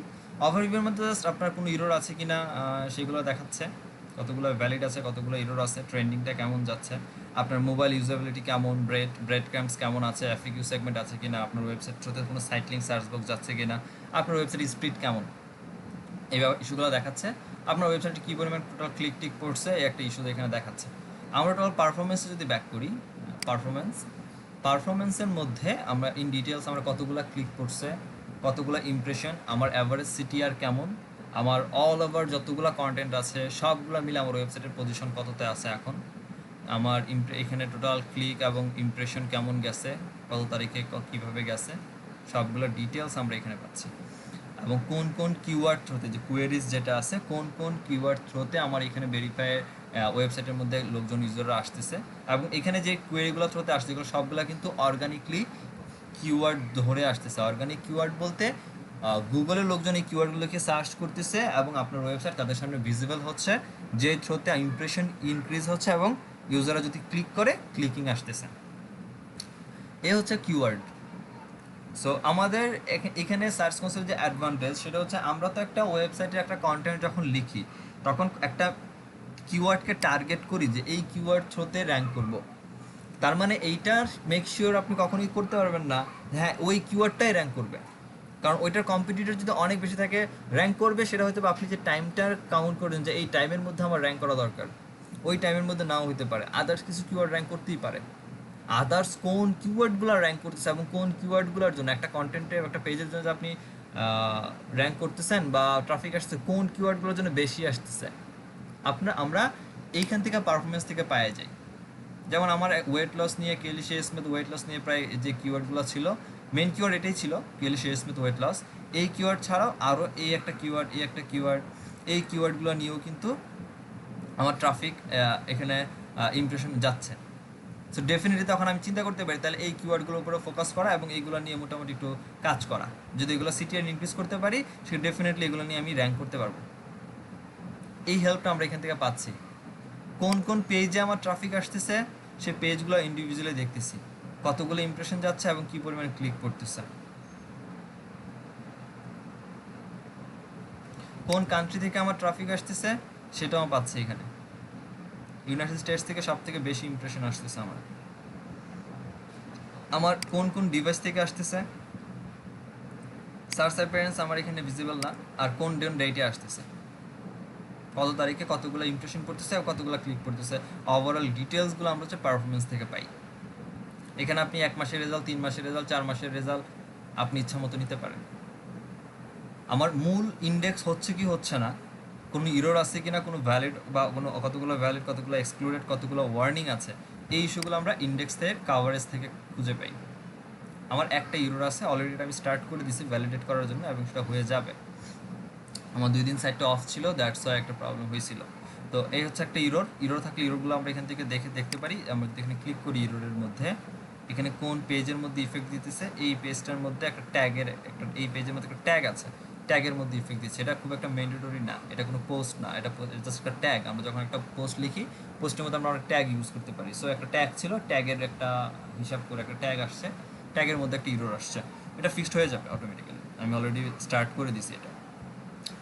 তো এখান থেকে যদি ইন্ডিভিজুয়ালি কোনো ইরোর থাকে, কোন কোন পেজে ইরোর আছে এগুলো আমরা এখান থেকে দেখতে পাচ্ছি এবং এগুলো ধরে ধরে ফিক্স করতে হবে।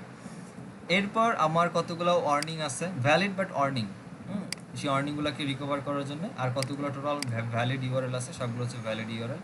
কিছু ভ্যালিড আছে যেগুলো হচ্ছে সাবমিট করা আছে এবং সাইট ম্যাপেও দেওয়া আছে, ইন্ডেক্স হয়েছে।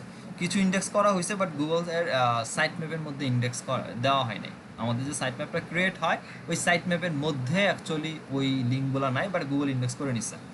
এগুলোও কিছু আছে। তো এগুলো কী কী পেজ আছে একটু যদি দেখি, 14টা পেজ আছে, তার মধ্যে সবগুলো একটা ক্যাটাগরির পেজ, কিছু ট্যাগের পেজ আছে। তো ট্যাগগুলো আমার দরকার নাই, বা এই যেখানে মডেল লিস্ট আছে কিছু, এগুলো আমার অ্যাকচুয়ালি দরকার নাই, যার কারণে এগুলো আমি সাইট ম্যাপের মধ্যে অটোমেটিক্যালি নাই। ক্যাটাগরি ট্যাগগুলো এগুলো দরকার হয় না, দ্যাটস এগুলো নেয় নাই, এগুলো এভাবেই, বাট এগুলো ইন্ডেক্স আছে বাট সাইট ম্যাপের মধ্যে নাই। যেহেতু ইন্ডেক্স আছে আমার জন্য কোনো সমস্যার কিছু নাই, আর এগুলো সাইট ম্যাপের মধ্যেও আছে এবং ইন্ডেক্স হচ্ছে টোটাল এতগুলো পেজ আছে। এখানে আরও আছে নিচে 133টা, সবগুলো হ্যাঁ। আমরা এখানে দেখতে পাচ্ছি। জি সাইট ম্যাপের পরে একটা কোশ্চেন ছিল, সাইট ম্যাপটা যেভাবে আমরা একবার সাবমিট করতেছি, এটা কি ফ্রিকোয়েন্টলি পরে আমি লাইক নিউ পোস্ট যদি করি, ওটা সাইট ম্যাপ অটোমেটিক্যালি ক্রিয়েট হয়ে ওখানে, না ফ্রিকোয়েন্টলি আমাকে আপডেট করতে হবে? অটোমেটিক্যালি নিয়ে নিবে, আর করতে হবে না, এটা একবারই। যদি কোনো ইরর না পান, মানে ওই সাইট ম্যাপের এখানে যে সাইট ম্যাপটা এটার মধ্যে কখনো যদি কুড নট ফেচ এই কথাটা লেখা না আসে, ততদিন পর্যন্ত কিছু করতে হবে না, অটোমেটিক। আপনার এখানে দেখবেন অটোমেটিক ডে বাই ডে আপনি যখনই একটা পোস্ট করবেন, আজকে যদি দেখেন 10টা ইউআরএল ডিসকভার করছে, 2 দিন পরে গিয়ে দেখবেন ওখানে ওই যে নতুন একটা পোস্ট করছেন ওটার জন্য আরেকটি ইউআরএল ধরে নিচ্ছে অটোমেটিক্যালি, এটা দেখলেই বুঝবেন। তারপরে এক্সক্লুডেড হচ্ছে এই এতগুলা পেজ বা ইউআরএল আছে যেগুলো হচ্ছে গুগল ক্রাউল করে নাই, তার মধ্যে 404 নো ইন্ডেক্স কিছু পেজ আছে যেগুলো রোবোটিক্সটি থ্রুতে আমি ব্লক করে রাখছি এই সাইটের জন্য। ওই যে অ্যাডভান্স যে আপনার মডিউলটা দেখছেন এখানে রোবোটিক্সটি, তো আমি এখানে কিছু পেজই আছে যেগুলোকে আমি সিজিআই বিন ফাইল ডব্লিউপি ফাইলের মধ্যে কিছু জিনিসকে আমি ডিসঅ্যালাউ করে রাখছি ইন্ডেক্স ডট পিএইচপি। তো এগুলোর জন্য অ্যাকচুয়ালি এফেক্টেড আসছে এখানে এক্সক্লুডেড, এগুলো আমি আউট করে রাখছি। ডুপ্লিকেট কিছু ক্যানোনিক্যাল আছে এগুলোকে আমি আলাদা করে রাখছি। আমি ডুপ্লিকেট কোনো ক্যানোনিক্যাল বা ইউআরএল বা সিমিলার ইউআরএল একই কিওয়ার্ডের জন্য 2টা ইউআরএল র্যাঙ্ক করবে, এটা আমার দরকার নাই। এটাকে ক্যানাবালাইজেশন বলে, এটা আপনার ওয়েবসাইটের সিটিআরকে অনেক বেশি ভেঙে দেয়। সো এটা করা যায় না, এটা ঠিক না, র্যাঙ্কিংয়ের জন্য বেটার কিছু আসে না, আশা করা যায় না। সেগুলোকে আমি অফ করে রাখছি। সো এগুলো এক্সক্লুডেড করা আছে এখানে টোটাল ফাইলগুলো। এগুলো কিছু আছে আপনার অটোমেটিক্যালি করবে, কিছু আছে যে আপনি ম্যানুয়ালি করবেন। কিন্তু এখানে এক্সক্লুডের মধ্যে যদি দেখেন যে এমন কোনো একটা পেজ চলে আসছে যেগুলো আপনি এটা যেটা চাচ্ছেন যে এটা আপনার ইন্ডেক্স হওয়া উচিত, তো সেগুলোকে ইন্ডেক্স করানোর জন্য হয়তো বা তখন আপনাকে ওই দেখতে হবে সেটা কি রোবোটিক্সটি ফাইলে ব্লক করে রাখছেন নাকি কিছু কী করে রাখছেন। যদি যেমন আমি এখানে একজন অথরকে আমি ব্লক করে রাখছি, আমি আরএসএস বা ফিডকে ব্লক করে রাখছি, কমেন্ট এই যে কমেন্ট ফিড, এই যে সাইট ম্যাপে দেখেন এই যে কমেন্ট ফিড আমি কী করছি ডিসঅ্যালাউ করে রাখছি। ডিসঅ্যালাউ করে রাখছি বলেই আমার এখানে কভারেজ থেকে আমার এটাকে ফিডটাকে রোবোটিক্সটি থ্রুতে ব্লক করা বলতেছে এবং এক্সক্লুডে রাখছে।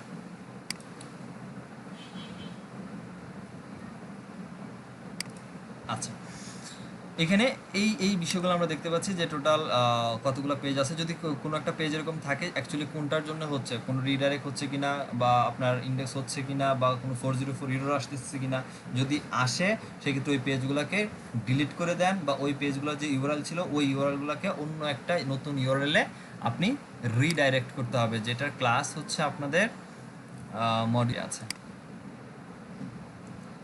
হ্যাঁ, এই যে রিডাইরেকশন স্ট্যাটাস কোড যেটা, এটা পরের ক্লাসে আছে, আমরা দেখবো এটা। তো যদি এরকম কোনো ইরর থাকে সেটাকে আমরা হচ্ছে এখানে রিডাইরেকশনের মধ্যে রিডাইরেক্ট করে দিয়ে হচ্ছে ফিক্স করে দিতে হবে। একটু ঘেটে দেখে নিই জায়গাটাতে। তো এগুলো সাইট ম্যাপ, এটা হচ্ছে রিমুভাল। সাইট ম্যাপ তো দেখলাম, আসলে রিমুভালটা হচ্ছে যে আপনি দেখতেছেন যে আপনার সাইটে একটা পেজ আছে, পোস্ট করছেন, পোস্টটা আপনি চাচ্ছেন যে আপনার সাইট থেকে ডিলিট করবেন না, পোস্টটা আপনার সাইটে থাকবে, কিন্তু গুগলে এটা ইন্ডেক্স রাখতে চাচ্ছেন না। কোনো একটা পেজ পোস্ট করছেন, কোনো একটা কন্টেন্ট আছে বা আর্টিকেল আছে বা কোনো একটা পেজ আছে, যে পেজটা আপনি গুগলে চাচ্ছেন না ইউজাররা অর্গানিকলি এসে এখানে আসুক। আপনার ওয়েবসাইটে যে সকল ইউজাররা আসবে ভিজিট করতে অন্যান্য কন্টেন্টস হতে, তাদের মধ্যে যদি কারো চোখে পড়ে ওই পেজে যাবে, গিয়ে ওই কন্টেন্ট পড়বে, আদারওয়াইজ দরকার নাই। বাট কন্টেন্ট আপনার পেজেও থাকবে, ওয়েবসাইটে থাকবে, ওইটাকে আপনার সাইটে থাকবে, গুগল থেকে ডিইন্ডেক্স করে রাখবেন। সেটার জন্য হচ্ছে আমাদের এই রিমুভাল থেকে আমরা টেম্পোরারি এটাকে কোনো একটা পেজকে যদি আপনি রিমুভ করে দিতে চান, যেমন আমি পেজটাকে রিমুভ করে দিচ্ছি, রিমুভ করে দিতে গেলে এখানে নিউ রিকোয়েস্টে গিয়ে আপনি কোন ইউআরএলটাকে রিমুভ করতে চান ইউআরএলটাকে এখানে দিয়ে দেবেন। দেওয়ার পর আপনি কি শুধুমাত্র এই ইউআরএলটাকে রিমুভ করতে চান, নাকি এই ইউআরএলের সাথে সাথে এই ইউআরএল থ্রুতে যদি আদার্স আরও কোনো প্রিফিক্স থাকে, কোনো সাবডোমেন থাকে, কোনো ক্যাটাগরি থাকে, সেগুলোকে রিমুভ করতে চান। এইটা আপনি মেক শিওর করে নিয়ে এখান থেকে নেক্সট দিয়ে রিমুভ করে দিবেন। অটোমেটিক্যালি গুগল যেটা করবে, ম্যানুয়ালি আপনার ওই ইউআরএল এর যে কন্টেন্টটা, এটা গুগল তার ইন্ডেক্স থেকে ডিইন্ডেক্স করে দিবে। এরপরে এখানে আর কিছু, এই যে এখানে যে এনহান্সমেন্টের যে অপশনগুলো আসছে, web vital, usability, breadcrumbs, FAQ, site link, এগুলো সবার সার্চ কনসোলে আসে না, এগুলো ভ্যারি করে। যদি আপনার ওয়েবসাইটে এফএকিউ সেগমেন্ট থাকে তখনই শুধুমাত্র এনহান্সমেন্টের মধ্যে সার্চ কনসোল আপনার এফএকিউ সেগমেন্ট আসবে। আপনার থিমের সেগমেন্টের মধ্যে আপনি ব্রেড ক্যাম্পকে অ্যালাউ করেন ইউএসটিসিও প্লাগইনস হতে, তখন শুধুমাত্র ব্রেড ক্যাম্পসটা আসবে। আপনার ওয়েবসাইটে যদি সার্চ বক্স বা সাইট লিঙ্ক, যেটা সাইট লিঙ্ক যদি থাকে সেক্ষেত্রে সাইট লিঙ্ক আসবে, এছাড়া আসবে না। এছাড়া এনহান্সমেন্টের মধ্যে শুধুমাত্র ডিফল্ট হিসাবে ক্রাউলেবিলিটি, ওয়েব ভাইটাল আর হচ্ছে মোবাইল ইউজাবিলিটি, এই দুইটাই আসবে। মোবাইল ইউজাবিলিটির মধ্যে আমরা দেখতে পাই আমাদের ওয়েবসাইটটা মোবাইলের ইউজের জন্য বা মোবাইলের যদি ইউজ হয় সেক্ষেত্রে মোবাইলের ইউজাবিলিটির দিক থেকে কোনো ইরর আছে কিনা, তাহলে সেটা ফিক্স করবেন। আর যেগুলো ভ্যালিড আছে সেগুলো কোনগুলো ভ্যালিড, মোবাইল ফ্রেন্ডলি পেজ কতগুলো পেজ আছে যেগুলো মোবাইল ফ্রেন্ডলি পেজ, সেগুলো আমরা এখান থেকে দেখতে পাচ্ছি। এগুলো সবগুলো মোবাইল ফ্রেন্ডলি পেজ। তারপর হচ্ছে আপনার কোর ওয়েব ভাইটালসের কাজ হচ্ছে আপনার ওয়েবসাইটে স্পিডকে অপটিমাইজ করা, যে আপনার ওয়েবসাইটের লোডিং স্পিড কত, যেটা আমরা জিটি ম্যাট্রিক্সে কিছুক্ষণ আগে দেখে আসছি, ওইটার থ্রুতে আমরা ওয়েবসাইটের স্পিডটা অপটিমাইজ করতে পারি।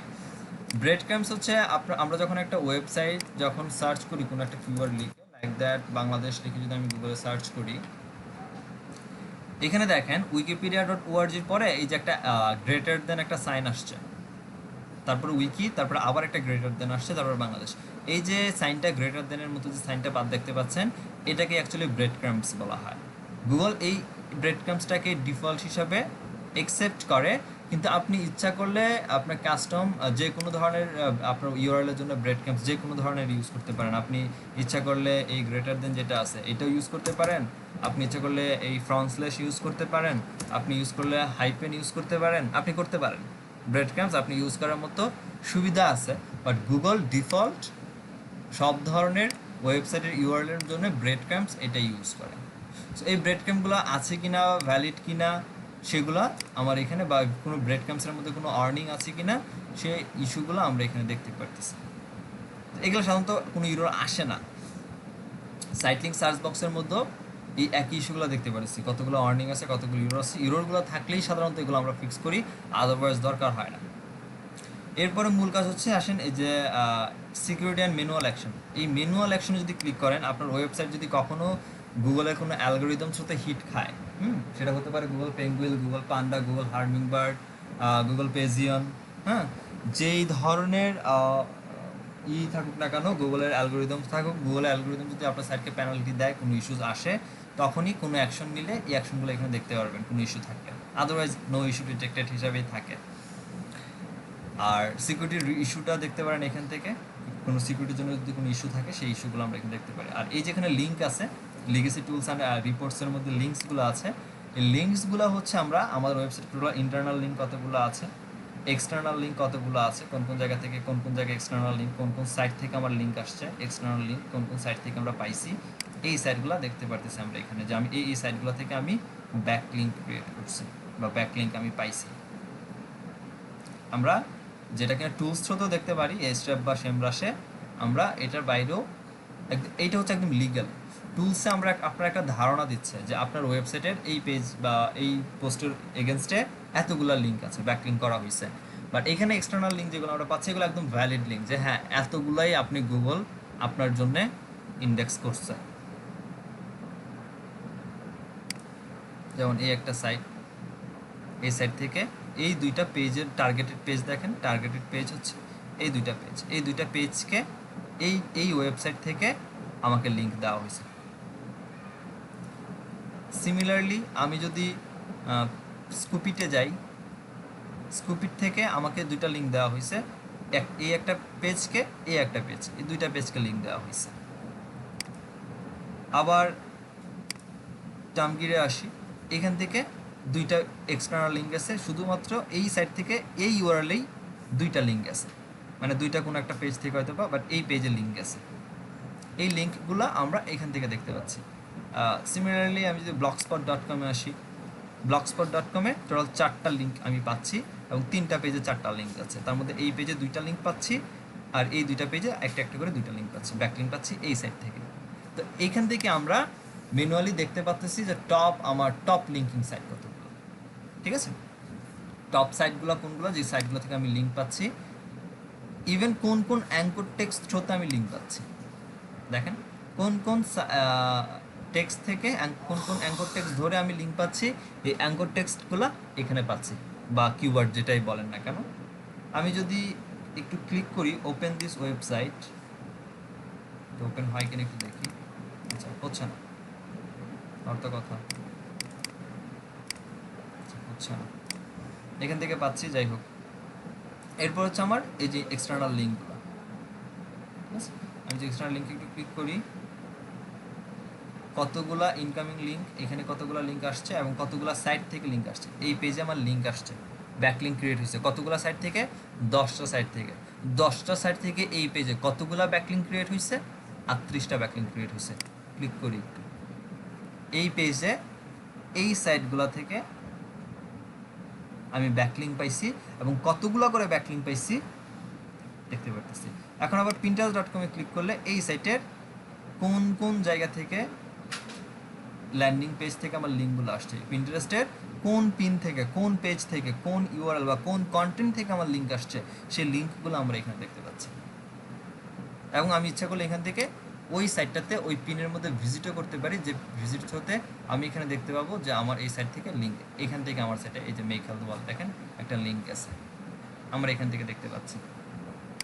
তো এইটা হচ্ছে অ্যাকচুয়ালি লিঙ্কিংয়ের দিক থেকে আমার সাইটে গুগল সার্চ কনসোলের একদম ভ্যালিড বা একদম রিয়েল যদি বলি যে ব্যাকলিঙ্ক কতগুলো ক্রিয়েট হয়েছে বা কীভাবে আছে, ডিস্ট্রিবিউশন হয়েছে, কোন কোন লিঙ্ক থেকে আসছে, কোন কোন অ্যাঙ্কর টেক্সট হতে আসছে বা কোন পেজগুলোতে আসছে, ইন ডিটেলস আমরা এখানে পাচ্ছি। কারো কোনো কোয়েশ্চেন্স আছে?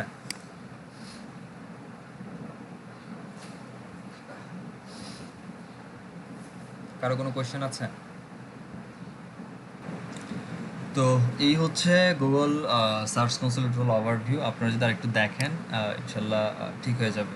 এরপর যদি কোনো প্রবলেম হয় গ্রুপে পোস্ট করে দিন, আমি এগুলা দেখে দিব, সমস্যা নেই। এটা আর সার্চ কনসোল নিয়ে কিছু নাই। আর আমরা যাব হচ্ছে অ্যানালাইটিক্সে। সো এটা তো গুগল সার্চ কনসোল ধরতে যেটা আমরা বুঝলাম যে যদি একটু রিক্যাপ করি ব্যাপারটা, যে ওয়েবসাইটগুলোকে ঠিকঠাক মতো ভেরিফাই করে ওয়েবসাইটে কোনো ইরোর আছে কি না, থাকলে সেগুলো ফিক্স করা, নিজের মতো করে কন্ট্রোল করা ওয়েবসাইটের প্রত্যেকটা পেজ বা পোস্টগুলোকে, এই কাজগুলো আমরা করতে পারতেছি। গুগল অ্যানালাইটিক্সের কাজ যেটা, সেটা হচ্ছে যে আমার ওয়েবসাইটে প্রতিদিন ট্রাফিক আসে, ভালো কথা। সো ট্রাফিক যে আসে, ট্রাফিকের কী পরিমাণ ট্রাফিক আসে, তারপরে আমার ওয়েবসাইটের বাউন্স রেট কত, আমার ওয়েবসাইটে একজন ভিজিটর আসছে, ধরেন আমার এ নামক একটা পেজে ভিজিটর আসছে, এই ভিজিটরটা কি এ নামক যে পেজে যে সে আসলো, সে যেভাবেই আসুক, এ নামক পেজে সে ল্যান্ড করছে, পেজটার মধ্যে এসে এই পেজ এর মধ্যে থেকে কি সে বের হয়ে চলে গেল, নাকি এই পেজ থেকে সে আদার্স আরও কোনো পেজে গেছে, গেলে সে কোন পেজে গেছে, এবং সেটার সংখ্যা যদি ধরেন এ নামক পেজে 100 জন লোক আসছে, এই 100 জন লোক কি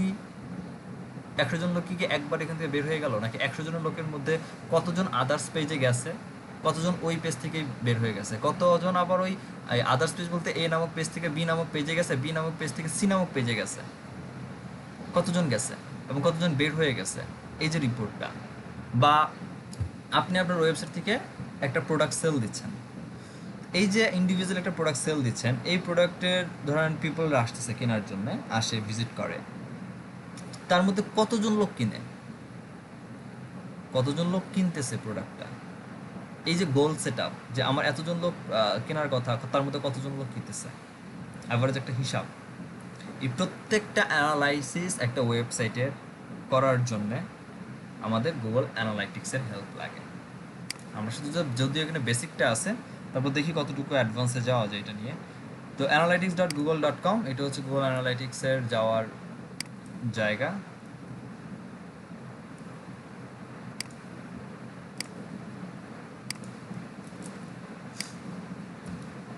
আজকে অ্যাকচুয়ালি মনে হচ্ছে যে হ্যাঁ আজকে রোজা রাখছি, দুদিন মনে হয় নাই, দুদিন একদম ফ্রি ছিলাম, নিজের কাজ করছি কিছু, কথা না বলে। ওকে, ফার্স্ট অফ অল আমরা এখানে একটা সাইটকে হচ্ছে অ্যাড করব, তারপরে আমরা যাব। একটা ইস্যু দেখেন, এই যে একটা স্ট্রাকচার বা আমার স্ক্রিনটার মধ্যে এখন যে ওভারভিউটা দেখতে পাচ্ছেন, টোটাল একটা স্টাইল বলেন, একটা ডিজাইন বলেন, একটা এই বা লুক বলেন, এই লুকটা একরকম দেখতে, এটা এখানে স্টাইল বা লুকটা দেখতে একরকম, এখানে ফাংশন টোটাল আমার কতজন ইউজার আসছে লাস্ট 7 দিনে, নতুন সেশন কেমন গেছে, আমার বাউন্স রেট কত। এই বাউন্স রেট আপনার যত কম থাকবে আপনার ওয়েবসাইট গুগলের কাছে ততটাই ভালো। এই বাউন্স রেট কখন বাড়ে কখন কমে। আপনার ওয়েবসাইটে একজন ভিজিটর ঢুকলো, ধরুন এই লিঙ্কটা আপনার ওয়েবসাইটের, ক্লিক করলাম বের হয়ে চলে আসলাম, ক্লিক করলাম ঢুকলাম, 2-4 সেকেন্ড থাকলাম চলে আসলাম, এই যে কাজগুলো হচ্ছে এটার জন্য অ্যাকচুয়ালি বাউন্স রেট কমে বাড়ে। মূলত আপনার ওয়েবসাইটে একজন ভিজিটর যাওয়ার পর সেটা আপনার ওয়েবসাইটে যে পেজেই থাকুক না কেন, যতটা বেশি সময় পর্যন্ত আপনার সাইটে পিপল ধরে রাখতে পারবেন আপনার বাউন্স রেট তত বেশি কমবে। আর বাউন্স রেট যত বেশি কমবে ডেফিনেটলি আপনার সাইট গুগলের কাছে তত বেশি ভালো। এইখানে নিচে দেখতে পাচ্ছি আমার সাইটে টোটাল অর্গানিক ট্রাফিক কেমন আসে, অর্গানিক কেমন আসতেছে, ডিরেক্ট কেমন আসতেছে, সোশ্যাল থ্রুতে কেমন আসতেছে, সব রিপোর্টগুলো আমরা এখানে দেখতে পাচ্ছি। কোন কোন মাধ্যম থেকে আসতেছে সেই মাধ্যমগুলো গুগল থেকে, ফেসবুক থেকে, জিএমবি বা গুগল মাই বিজনেস পেজ, যেটা গুগল মাই বিজনেস পেজ থেকে আসতেছে আমার ট্রাফিক এই সাইটে, আদার্স ডিরেক্টলি আসতেছে। একটা অ্যাপারেজ একটা রিপোর্ট পাচ্ছি কোন কোন রেফারেলগুলো আসতেছে, ইউটিউব থেকে ট্রাফিক আসতেছে, ফেসবুক থেকে আসতেছে, আদার্স কিছু থেকে আসতেছে। তো এখানে হচ্ছে আমার ট্রাফিকের ওভারভিউগুলো দেখতে পাই, এটা জাস্ট একটা ওভারভিউ আমার হোম পেজ। এটা এখানে যে ফাংশনগুলো এখানে আছে যেমন অ্যাক্টিভ ইউজার রিটেনশন, এগুলো আপনি ইচ্ছা করলে এখান থেকে চেঞ্জ করে নিতে পারেন। আপনি ইচ্ছা করলে এগুলোকে কাস্টমাইজ করতে পারেন যে এটা এখানে থাকবে না, এই জায়গায় অন্য কিছু থাকবে, এটা কাস্টমাইজ করা যায়। এটা ইউজারের প্রয়োজন অনুসারে অ্যাকচুয়ালি এটা চেঞ্জ হয়। তো আমার টোটাল এখানে হচ্ছে কোন কোন কান্ট্রি থেকে আমার ট্রাফিক আসতেছে এবং সেগুলো কত পার্সেন্ট ট্রাফিক কোন কান্ট্রি থেকে আমার আসতেছে এই সাইটে সেগুলো দেখতে পাচ্ছি, এবং কোন পেজে আমার ভিজিটর সব থেকে পেজ ভিউ হচ্ছে, কোন কোন পেজে আমার পেজ ভিউ হচ্ছে, ইউজাররা ভিজিট করতেছে কোন কোন পেজগুলোতে, সেই পেজগুলোর লিঙ্ক আর কতজন করে ভিউ হচ্ছে সেটার একটা ওভারভিউ দেখতে পাচ্ছি। আমি একটু সাইটটা চেঞ্জ করে নিই তাহলে একটু ক্লিয়ার হবে। চেঞ্জ করে নতুন আর কিছু তাহলে জিনিস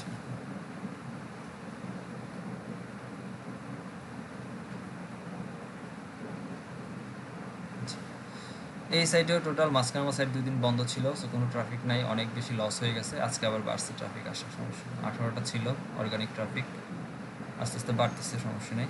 এইখানে দেখেন নিচে এই যে গোল একটা ব্যাপার আছে, কতজন আমার গোল কমপ্লিট করছে, আমার গোল কনভারসেশন রেট কত, এবং কোন পেজে আমার কী পরিমাণ কমপ্লিট হতেছে গোলগুলো, যেগুলো আমি সেট আপ দিয়েছি আমার মতো করে।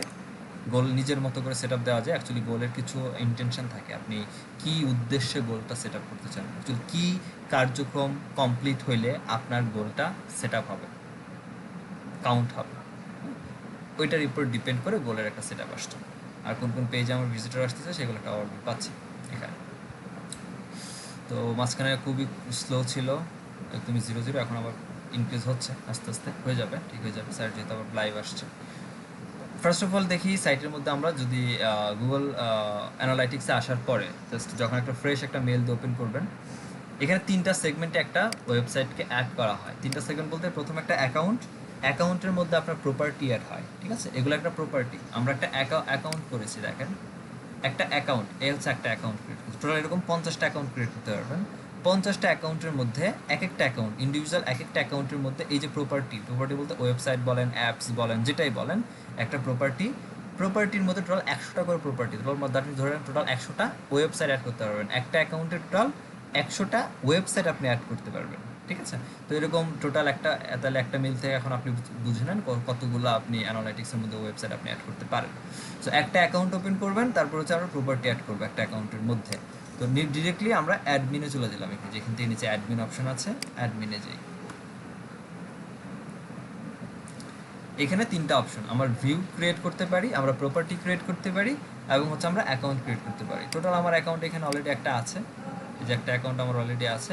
আমি যদি চাই যে আমার আলাদা কোনো একটা অ্যাকাউন্ট ক্রিয়েট করবো এবং আলাদা অ্যাকাউন্টের মধ্যে আলাদা প্রপার্টি অ্যাড করব, ডেফিনেটলি আমি সেটা করতে পারি, কোনো সমস্যা নেই। তো আমি এই একটা অ্যাকাউন্ট থাকবে আমার, এই একটা অ্যাকাউন্টই আছে, একটা অ্যাকাউন্টের মধ্যে আমি প্রপার্টি অ্যাড করব। সো ক্রিয়েট প্রপার্টিতে ক্লিক করলাম, এই হচ্ছে প্রপার্টির নাম। সো প্রপার্টির নাম হচ্ছে আমার alkalinebattery.com, এটা হচ্ছে আমার প্রপার্টিটা নিয়ে একবারে কপি করে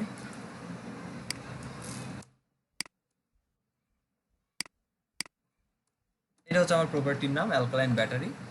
এবং রিপোর্টিং যে টাইম জোনটা এখানে আছে, এই রিপোর্টিং টাইম জোনটা আমরা এখান থেকে বাংলাদেশ বা আপনার যে ক্লায়েন্টের জন্য সেট আপ করবেন বা আপনার কান্ট্রি বেসিসে যেটার জন্য রিপোর্ট আপনার দরকার, যেই কান্ট্রির যে লোকাল টাইম, সেই কান্ট্রির লোকাল টাইমে আপনার রিপোর্ট দরকার, ওই কান্ট্রির লোকাল টাইমটি দিয়ে রাখবেন। কারেন্সি ডাজেন্ট ম্যাটার, কারেন্সি আপনি যে কোনো একটা রাখতে পারেন। এবং এখানে বলতেছে আরও 98টা প্রপার্টি আমি অ্যাড করতে পারবো এই অ্যাকাউন্টের মধ্যে, ঠিক আছে? তো দিলাম অ্যান্ড নেক্সট ক্রিয়েট করি। নেক্সটে ক্রিয়েট করার পর আমার ইন্ডাস্ট্রি সিলেক্ট করতে বলতেছে। আমার এটা কোন ইন্ডাস্ট্রি, আমার যে ওয়েবসাইটে ক্রিয়েট করা আছে এটা অ্যাকচুয়ালি কি রিলেটেড। তো আমার এটা হচ্ছে online news, law, home and garden, games, food and drinks, electronics. এটা ইলেকট্রনিক্সের ওয়েবসাইট বলতে পারেন। টোটাল কম্পিউটার ইলেকট্রনিক্স, ব্যাটারি যেহেতু ইলেকট্রনিক্সের মধ্যেই পড়ে। এছাড়া আমি আর কিছু পাইতেছি না এখানে আছে। আপনার যদি একদমই না থাকে এখানে যে ক্যাটাগরিগুলো এখানে বাই ডিফল্ট দেওয়া আছে, এগুলো যদি একদমই না থাকে আপনি আদার্স ইউজ করতে পারেন, আপনার বিজনেসের সাইজ এগুলো বাই ডিফল্ট, এগুলো কোনো ম্যান্ডেটরি কোনো ইস্যু না। বা এখানে যে ইনফরমেশনগুলো দিবেন এটার জন্য যে আপনার ওয়েবসাইটে কোনো হ্যাম্পার আসবে বা ইফেক্ট দিবে এরকম কিছু না। গুগল জাস্ট একটা সার্ভে করে রাখতেছে আপনার ওয়েবসাইটের উপরে যে আপনার যে বিজনেসটা আছে এর উপরে কী পরিমাণ লোকজন কাজ করে, এই একটা হিসাব নিয়ে রাখতেছে। তো দিয়ে রাখলাম। আর নিচের যে চেকমার্কগুলো আছে আদার্স বাদে যতগুলো অপশন আছে সবগুলোতে চেকমার্ক করে দিবেন, সবগুলো A to Z। এগুলো চেকমার্ক করার কারণ হচ্ছে আমার এই গুগল অ্যানালাইটিক্সটা আমার যে বিজনেসটা রান করবো বা ওয়েবসাইটে যেটা অ্যাড করতেছি ওটার যতগুলো ফিচার্স আছে সবগুলোর ফিচার্স যেন আমি একসাথে পাই, ঠিক আছে? তো আদার্স বাদে আমি ক্রিয়েট সবগুলো করে চেকমার্ক করে ক্রিয়েট করে দিলাম।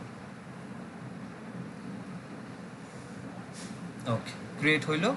এখন আমার হচ্ছে প্ল্যাটফর্ম, আমার এটা কি ওয়েবসাইট নাকি অ্যান্ড্রয়েড অ্যাপস নাকি iOS অ্যাপস? তো আমার এটা ডেফিনেটলি এটা আমার একটা ওয়েবসাইট। সো আমরা এটা ওয়েবে ক্লিক করলাম। এখন ওয়েবসাইটের নাম দিতে বলতেছে, ওয়েবসাইটের নামটা দিলাম। যেহেতু আগে থেকে এখানে HTTP আর HTTPSটা হচ্ছে সিলেক্ট করা আছে, এখান থেকে আপনি সিলেক্ট করে দিবেন কোনটা। তারপর হচ্ছে আপনার ওয়েবসাইটের যে নামটা .com সেটা, এবং স্ট্রিমের নাম কী হবে, স্ট্রিমের নামও আমার এটাই হবে alkalinebattery.com, এটা স্ট্রিম নাম হবে, এটাই সিমিলার নাম হবে। এবং মেজারমেন্টটা এনহান্স মেজারমেন্টটা অন করা থাকবে। এবং এখান থেকে আমরা ক্রিয়েট স্ট্রিম ক্লিক করে দিলাম।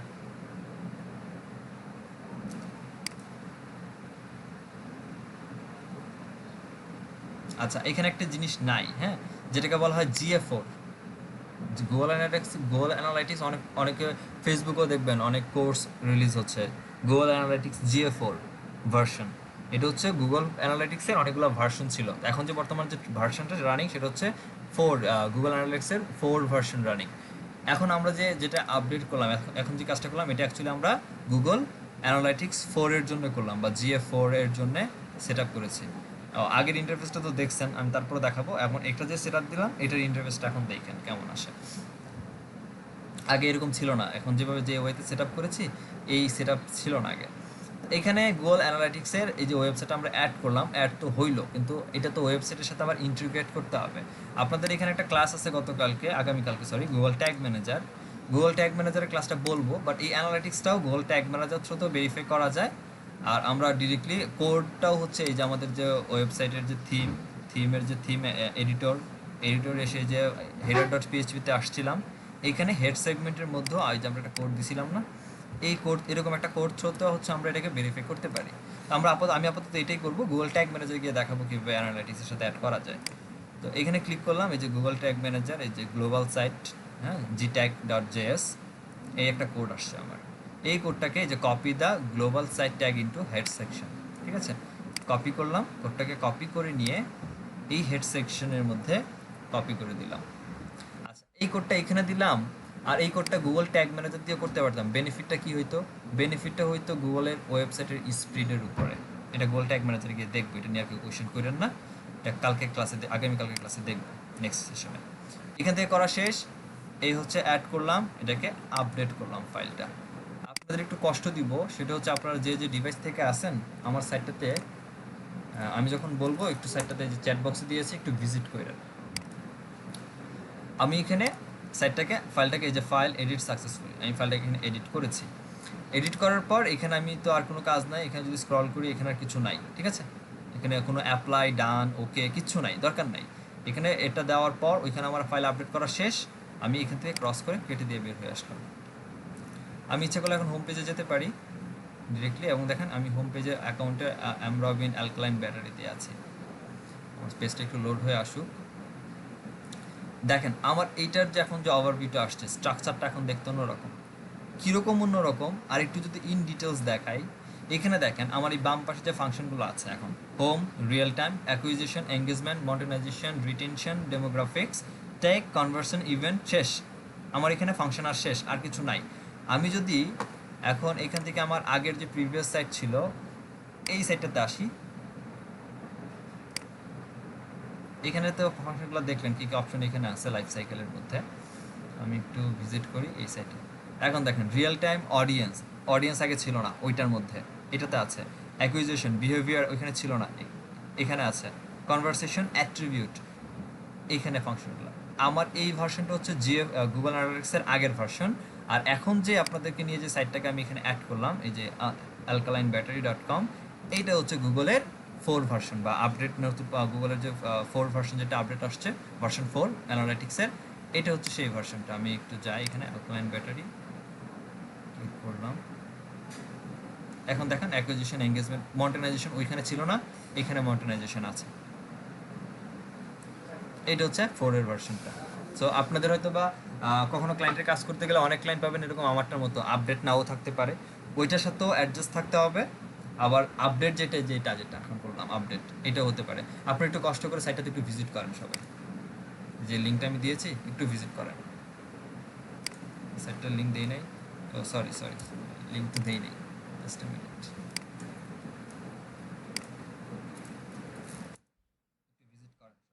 যারা যারা আছেন সবাই বলতে, যারা যাদের হাতে ভিজিট করার মতো ক্যাপাবিলিটি আছে তারা ভিজিট করেন।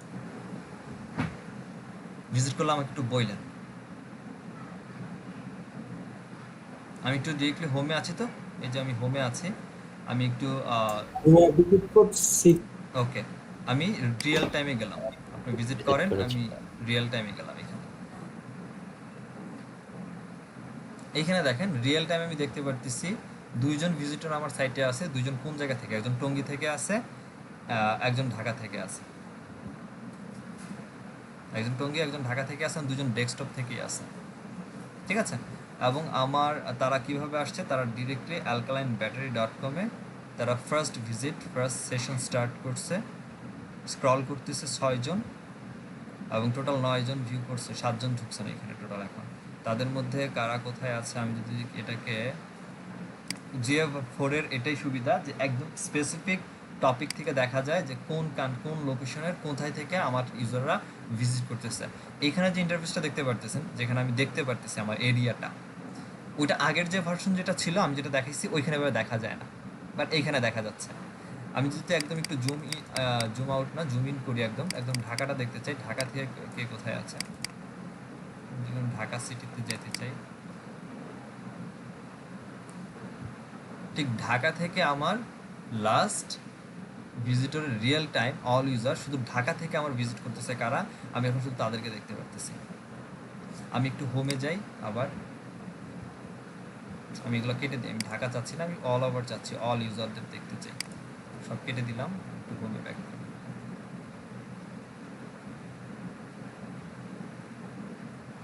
এইখানের মধ্যে আমি দেখতে পারতেছি এই জায়গার মধ্যে লাস্ট 30 মিনিটে 9জন লোক ভিজিট করছে, তারা বাংলাদেশ থেকে ভিজিট করতেছে। এইখানে যে কান্ট্রি যে পেজগুলো কোন কোন পেজে আসছে এগুলো এখন আসবে না, এগুলো আপনারা ভিজিট হয়ে চলে যাবেন, হয়তো বা দেখা যাবে যে প্রায় তার কিছুক্ষণ পরে, ঘন্টাখানেক পরে হয়তো আমার কাছে। আর আমি একটু রিয়েল টাইম আবার ব্যাক করি, তারপর আমি যাচ্ছি। হোম পেজের হিসাব তো আলাদা। তো টোটাল মোবাইল তো এখন আসছেন আপনারা, মোবাইলে আসছে 18%, আর ডেস্কটপে আসছে 8%। যে মোবাইলের এখন 25%, 75%। এটা রিয়েল টাইম আমার, এখন আপনারা বসে আছেন, আমি এখন দেখতে পারতেছি, ঠিক আছে? তার মধ্যে ক্যাটাগরিতে আমার কোন কোন পেজে আছেন, একজন আমার হচ্ছে হোম পেজে আছে 19টা ভিউ গেছে হোম পেজে। তার মধ্যে আমার টোটাল এটা একটা কন্টেন্টের মধ্যে আছে হচ্ছে 5জন। হাউস ক্যাটাগরির মধ্যে আছেন আপনারা, এই ক্যাটাগরিগুলোও দেখতে পারতেছি আমি। এখানে আমার টোটাল স্ক্রলিং কেমন গেছে, আমার সেশন কয়জন সেশন স্টার্ট করছে এবং কতগুলো সেশন কমপ্লিট করছে তারা, এই সেশনগুলো আমরা এখানে দেখতে পারতেছি। ওভারঅল টোটাল যে রিয়েল টাইম যে ভিজিটটা আমার দেখা দরকার, এখানে কোন পেজে যাচ্ছে, কতজন ইউজার কোন শোতে আসছে, কোন সোর্স থেকে আসছে, এই যেখানে সোর্সটা দেখাতো বাট এখানে এখনও দেখাই নাই। সোর্স বলতে সে গুগল থেকে আসছে নাকি ডিরেক্টলি আসছে নাকি কোনো রেফারেন্স থ্রুতে আসছে, এই ওভারঅল ইস্যুসগুলা আমরা এখানে দেখতে পাই অ্যানালাইটিক্সের মধ্যে। এটা মূলত বেসিক কাজ এটাই, যে অ্যানালাইটিক্সের মধ্যে আমার দেখা যে কী পরিমাণ ভিজিটর আমার সাইটে ভিজিট করতেছে, কোথায় থেকে কোন কোন জায়গা থেকে তারা ভিজিট করতেছে, আমার টোটাল বাউন্স রেট কেমন আমার ওয়েবসাইটের, এই হচ্ছে অবস্থা। এরপরে ভিজিট থাকা অবস্থায় যদি আমি এখানে আসি, অ্যাকুইজিশন, এঙ্গেজমেন্ট, মনিটাইজেশন, রিটেনশন। অ্যাকুইজিশনে ক্লিক করলে এখানে আমরা অনেকগুলো সাব মেনু পাবো। তার মধ্যে আমার যে ট্রাফিকগুলো তাদের অ্যাকুইজিশনগুলো কেমন আসতেছে, আমি একটু আগে ওভারভিউতে একটু ব্যাক করি, অ্যাকুইজিশনের ওভারভিউতে যাই। এই হচ্ছে আমার টোটাল ইউজার কেমন, অ্যাকুইজিশনের মধ্যে আমি দেখতে পাচ্ছি যে আমার টোটাল ইউজার কেমন, আমার নতুন ইউজার কেমন আসছে। এই যে এখানে 13 জন আসছেন, এই 13 জনই আমার ইউজার হিসেবে এবং নিউ ইউজার হিসেবে কাউন্ট হবে কিছুক্ষণ পরে, এখন হবে না, কিছুক্ষণ পরে হবে। বাট রিয়েল টাইম যেটা হচ্ছে, যেহেতু আমি মাত্র অ্যাড করলাম, এখানে ইকুইজিশন আমার লাইফ টাইম, আমার এই যে নিউ ইউজারগুলো আসছে, ইউজারগুলো কোন মিডিয়াম থ্রোতে আসছে, এটা হচ্ছে অ্যাকুইজিশন ওভারভিউ। আমার যে ইউজার আসছে কোন মিডিয়াম থ্রোতে আসছে, আমার এক একটা এই মিডিয়ামগুলোতে আসার পরে কতগুলো সেশন তারা কমপ্লিট করছে। সেশন বলতে আপনি আমার এই যে ওয়েবসাইটটা ধরেন, এটা আমার ওয়েবসাইট, এই ভিজিট করলেন, এটা হোম পেজের একদম ফার্স্ট সেগমেন্টে আছেন, স্ক্রল করে আমি টোটাল সাইটটাকে দেখলাম, টোটাল পেজটাকে পড়লাম, এই যে সেশন আমি কমপ্লিট করলাম, এরকম কতগুলা পার্সন কতগুলো সেশন আমার কমপ্লিট হইলো। আমি যদি কোনো ক্যাম্পেইন রান করি সেক্ষেত্রে আমি কতগুলো ক্যাম্পেইন কমপ্লিট হয়েছে এবং ক্যাম্পেইনের সেশন কতগুলো সেশন আমার ক্যাম্পেইনের মধ্যে গেছে, সবগুলো ইন ডিটেলস আমরা অ্যাকুইজিশনের মধ্যে দেখি বা পাই। আর আমার টোটাল যে ভিজিটগুলো গেছে তার লাইফ টাইম একটা ভ্যালু কেমন, এই ভ্যালুটা এখানে আমাদের ইনক্রিজ হয়। আমি একটু পরে আমার আগের ভার্সনে যাচ্ছি, আমি এই ভার্সনটা দিয়ে শেষ করে যাই। ট্রাফিকের অ্যাকুইজিশনগুলো এগুলো ওভারভিউ। এখন ওভারভিউর মধ্যে ইউজার অ্যাকুইজিশন আর ট্রাফিকের অ্যাকুইজিশন এই দুটো আলাদা করে দেখানো হয়েছে। ওভারভিউর মধ্যে ইউজার অ্যাকুইজিশন আর ট্রাফিক অ্যাকুইজিশন কম্বাইন করে দেখানো হয়েছে।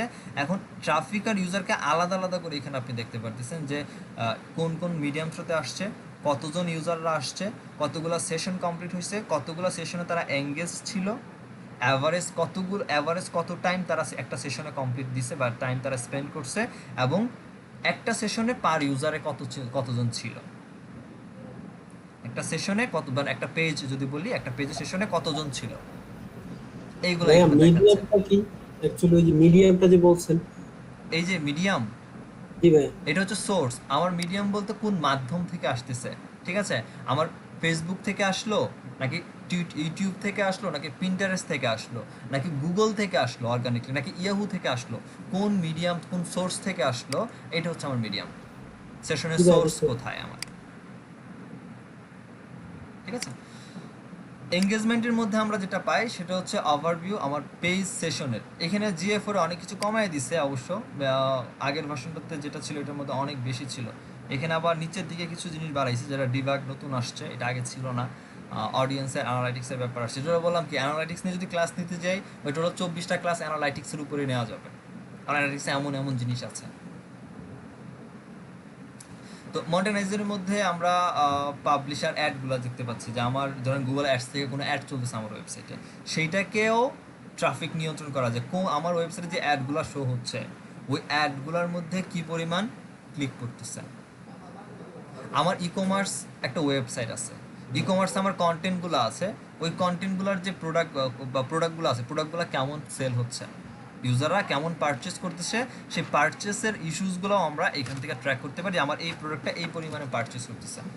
ই কমার্সের যে বলেন যে ভাই অ্যাফিলিয়েটের ক্ষেত্রে, অ্যাফিলিয়েটের ক্ষেত্রে একটা গোল সেট আপ করতে হবে, যেটা আমি যে আগের ভার্সনে দেখেছিলাম গোল সেট আপ করছি। ও আপনি গোল সেট আপ করতে পারবেন, আমি দেখা যাচ্ছি। তো এখানে ই কমার্সের মধ্যে কোনো একটা পিপল যদি কিছু পার্চেস কোনো একটা প্রোডাক্ট, আপনি ইন্ডিভিজুয়ালি ধরেন যে 100-200 প্রোডাক্ট আছে, এই প্রোডাক্টগুলোর কী পরিমাণ পার্চেস হচ্ছে বা ওই প্রোডাক্টগুলোর ক্লিক কেমন পড়তেছে কেনার জন্য, বা অ্যাড কার্ট, চেক আউট, অনেকগুলো স্টেজ আছে একটা ই কমার্স সাইটের। ফার্স্ট অফ অল তো হচ্ছে আপনার প্রোডাক্টে ভিজিট করতেছে, ভিজিট করার পর প্রোডাক্টটা চুজ হলে সেটা অ্যাড কার্টে দিচ্ছে, কার্টের থেকে চেক আউটে যাচ্ছে, চেক আউট থেকে অর্ডার কনফার্ম করে পারচেস করতেছে, পেমেন্ট করতেছে, রাইট? কে কতটুকু পর্যন্ত স্টেপে গেছে, কোন ইউজার, এই সবগুলো ট্র্যাক রিপোর্ট আপনি ই কমার্স পার্সের এই যে মন্টেনেন্স থেকে ট্র্যাক করতে পারবেন। এবং এই যে নিচে কনভার্সন আছে, এই কনভার্সন থেকে গোল সেট আপ করে নিয়ে আপনি এটাকে ট্র্যাক করতে পারবেন।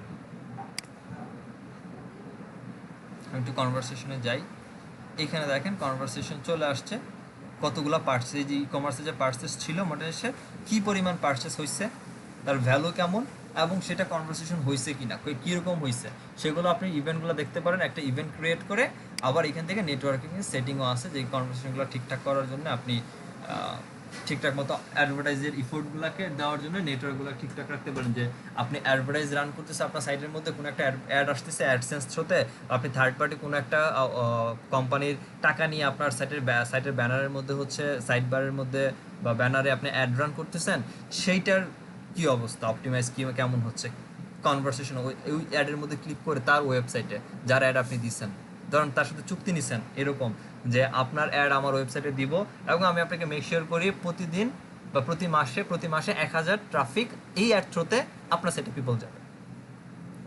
এক্স্যাক্টলি 1000 লোক যাচ্ছে কিনা সে যদি আপনাকে বলে আমার তো 1000 লোক আসে নাই, আমি আপনাকে বিল পে করবো না, আপনি তাকে প্রমাণ হিসেবে দেখাবেন আপনার সাইটে এই পরিমাণ লোক গেছে, দেখেন এইটা আমরা এখান থেকে ট্র্যাক করতে পারি। কোনো একটা স্পেসিফিক অ্যাডও যদি রান করি, ওই অ্যাডে কী পরিমাণ ক্লিক করতেছে। আমি কি বুঝতে পারছি?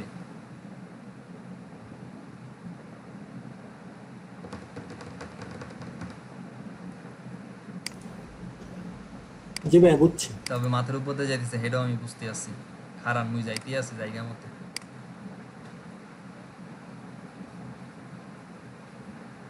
ও স্যার, আপনার বাড়ি কি বরিশাল? বদ্দা আই ন জানি এমন কোনো ভাষা আসেনি কোন, মুই বরিশাইলা জানি হেয়া মনে করেন যে মুই আবার তা কিতা কইতাম কারণ আমি আচ্ছা এখানে আসলাম, একটু দেখেন রিয়েল টাইম গেল, অডিয়েন্স অ্যাকুইজিশন বিহেভিয়ার, কনভারসেশনের মধ্যে যদি আমরা আসি, এই যে এখানে গোল অপশন আছে, আমরা এখান থেকে যখন একটা গোল সেট আপ করবো, গোল সেট আপ করলে আপনি এই যে দেখেন আমার এখানে ই কমার্সের জন্য আমি আলাদা একটা প্রোডাক্টের জন্য গোল বানায় রাখছি, আমরা এখানে গোল সেট আপ করতে পারি। চলো একটু গোলে যাই, গোলে ক্লিক করলাম, এই গোলের মধ্যে আবার অপশন আছে দেখেন, আপনি এখান থেকে ফানেল ক্রিয়েট করতে পারবেন। ফানেল বলতে ইন্ডিভিজুয়াল প্রোডাক্ট, আপনার ওয়েবসাইটে অনেকগুলো প্রোডাক্ট আছে, এই প্রোডাক্টের মধ্যে আপনি যদি চান একটা ইন্ডিভিজুয়াল ট্রেন্ডিং প্রোডাক্ট ওইটা সেল করবেন, যেটার জন্য আপনি অ্যাডভার্টাইজ রান করছেন, ওই অ্যাডভার্টাইজ থ্রুতে ধরেন আপনার কাছে ট্রাফিক আসছে আপনার ওয়েবসাইটে, ট্রাফিক আসার পর ওই ট্রাফিকটা ওই প্রোডাক্টটা কেনার জন্যই আসছে, কিন্তু ওই প্রোডাক্টটা না কিনে এখন যদি সে অন্য একটা প্রোডাক্ট কিনে নিয়ে যায়, তাহলে আপনার ওই প্রোডাক্টের সেলটা হচ্ছে না। আপনি ওই প্রোডাক্টটা সেলের জন্য একটা ফানেল ক্রিয়েট করতে পারি আমরা। ফানেলের অনেকগুলো স্টেজ থাকে এবং অনেকগুলো স্টেপ কমপ্লিট করে একজন ইউজার একটা ফানেল কমপ্লিট করে। সো দেখা গেল ওই ফানেল থ্রোতে আপনি হয়তো প্রোডাক্টটা সেল করার জন্য কাজ করলেন, ওইটা ক্রিয়েট করতে পারলেন, অথবা ফানেল থ্রোতে যদি নাও কিনে বাট ফানেলটা যদি সে কিছুটা কমপ্লিট করে যায়, তার কাছে পরবর্তী টাইম ওই প্রোডাক্ট সিমিলার প্রোডাক্টটাই তার সাথে তাকে রিটার্গেট করা, তার সামনে তাকে ইমেল করা, তাকে মেসেজ করা, বা তাকে সামহাও আপনার প্রোডাক্টটা শো করানোর যে ব্যাপার ইস্যুটা আসে, ওইটা আপনি কমপ্লিট করতে পারেন। কারণ তার ওই ফানেল কমপ্লিটের কারণে সে হয় তার ফোন নাম্বার আপনার কাছে দিয়ে গেছে, আদারওয়াইজ তার ইমেল আপনার কাছে দিয়ে গেছে, কিছু না কিছু আপনার কাছে ছেড়ে গেছে, যে ছোতে আপনি তাকে আবার রিচ আউট করতে পারেন। যাই হোক, আমরা ওভারভিউতে আসি গোলের, তারপর একটা একটা করে যাই। তো মানে একদম অ্যাডভান্সে ঢুকলে এগুলো আর খোলানো যাবে না। আচ্ছা এখানে হচ্ছে আমার গোল, মাঝখানে এই যে বড় একটা লস খেয়েছি আমি, 2টা দিন ওয়েবসাইট অফ ছিল, এখন আবার উঠতেছে, নো প্রবলেম। এখানে দেখেন আমার গোল সেট আপ করা আছে, তো আমার টোটাল কতগুলো গোল কমপ্লিট করছে পিপলরা প্রোডাক্ট পারচেসের দিকে, আমার গোলের কনভারসেশন রেট কেমন, হ্যাঁ, আমার টোটাল প্রোডাক্ট ভিউ হয়েছে কেমন, এবং আমার আরেকটা প্রোডাক্ট ছিল, এটা আরেকটা প্রোডাক্ট, এবং আমার এই যে এখানে নিচে গোল দেখেন, গোল লোকেশন 2টা প্রোডাক্টের আমি লোকেশন দিছি, তার মধ্যে একটা প্রোডাক্ট খুবই বেটার যাচ্ছে। এই কন্টেন্ট এখানে অনেকগুলো প্রোডাক্ট আছে, তিনটা না চারটা অ্যাফিলিয়েটেড প্রোডাক্ট আছে। আর এই জায়গাগুলো যে লোকজনগুলো আসছে তারা কোন কোন সোর্স থেকে আসছে বা মিডিয়াম থেকে আসছে আমি যদি দেখি, তারা ইয়াহু থেকে আসছে অর্গানিকলি, গুগল থেকে আসছে, পিন্টারেস্ট থেকে আসছে, বিং থেকে আসছে, ডাকডিগো থেকে আসছে, এটা অর্গানিক। এগুলো search engine, Bing, DuckDuckGo, Google, Yahoo, চারটা সার্চ ইঞ্জিন কিন্তু। এরপরে ডিরেক্টলি পিপল কিছু পিন্টারেস্ট থেকে আসছে। এ হচ্ছে আমার পিপলরা যারা আসছে এবং তারা গোলগুলো কমপ্লিট করছে প্রোডাক্ট পারচেসের দিক থেকে বা ভিজিটের দিক থেকে, আমি যেভাবে আপনি গোলটাকে সেট আপ করবো, ঠিক আছে? তো এখানে আমার গোলগুলো এখানে আছে টোটাল সেগমেন্ট। আপনি ইচ্ছা করলে যদি একসাথে অনেকগুলো গোল ক্রিয়েট করেন সেক্ষেত্রে আপনি গোলগুলোকে আলাদা আলাদা সেগমেন্টে নিয়ে নিতে পারেন, একটার পর একটা সেগমেন্ট ক্রিয়েট করে নিতে পারেন। এখান থেকে আপনার গোলের মধ্যে দুইটা গোল একসাথে দেখতে পেতেছি, রাইট? এখানে দেখেন অল ইউজারের মধ্যে ক্লিক করলাম, অল ইউজারের মধ্যে ডিরেক্ট টপিক এখান থেকে না, sorry, new segment, all system cancel. এখানে কোথায় গেল? আচ্ছা, অল গোল থেকে আমার সিঙ্গেল যে গোল একটা সেট আপ করেছিলাম এটার জন্য আমি দেখতে পারি রেজাল্ট, আবার ইন্ডিভিজুয়াল, আবার অল গোল যেগুলো দুইটা তিনটা বা চারটা যতগুলো থাকুক আমার গোল, সবগুলোর গোল একসাথে আমরা এখানে দেখতে পারতেছি।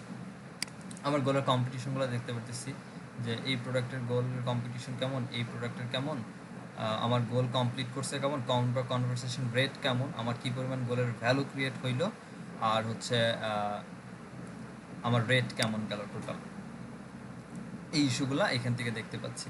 আপনি ইচ্ছে করলে এখান থেকে ডাউনলোড করে নিতে পারেন গোলটা।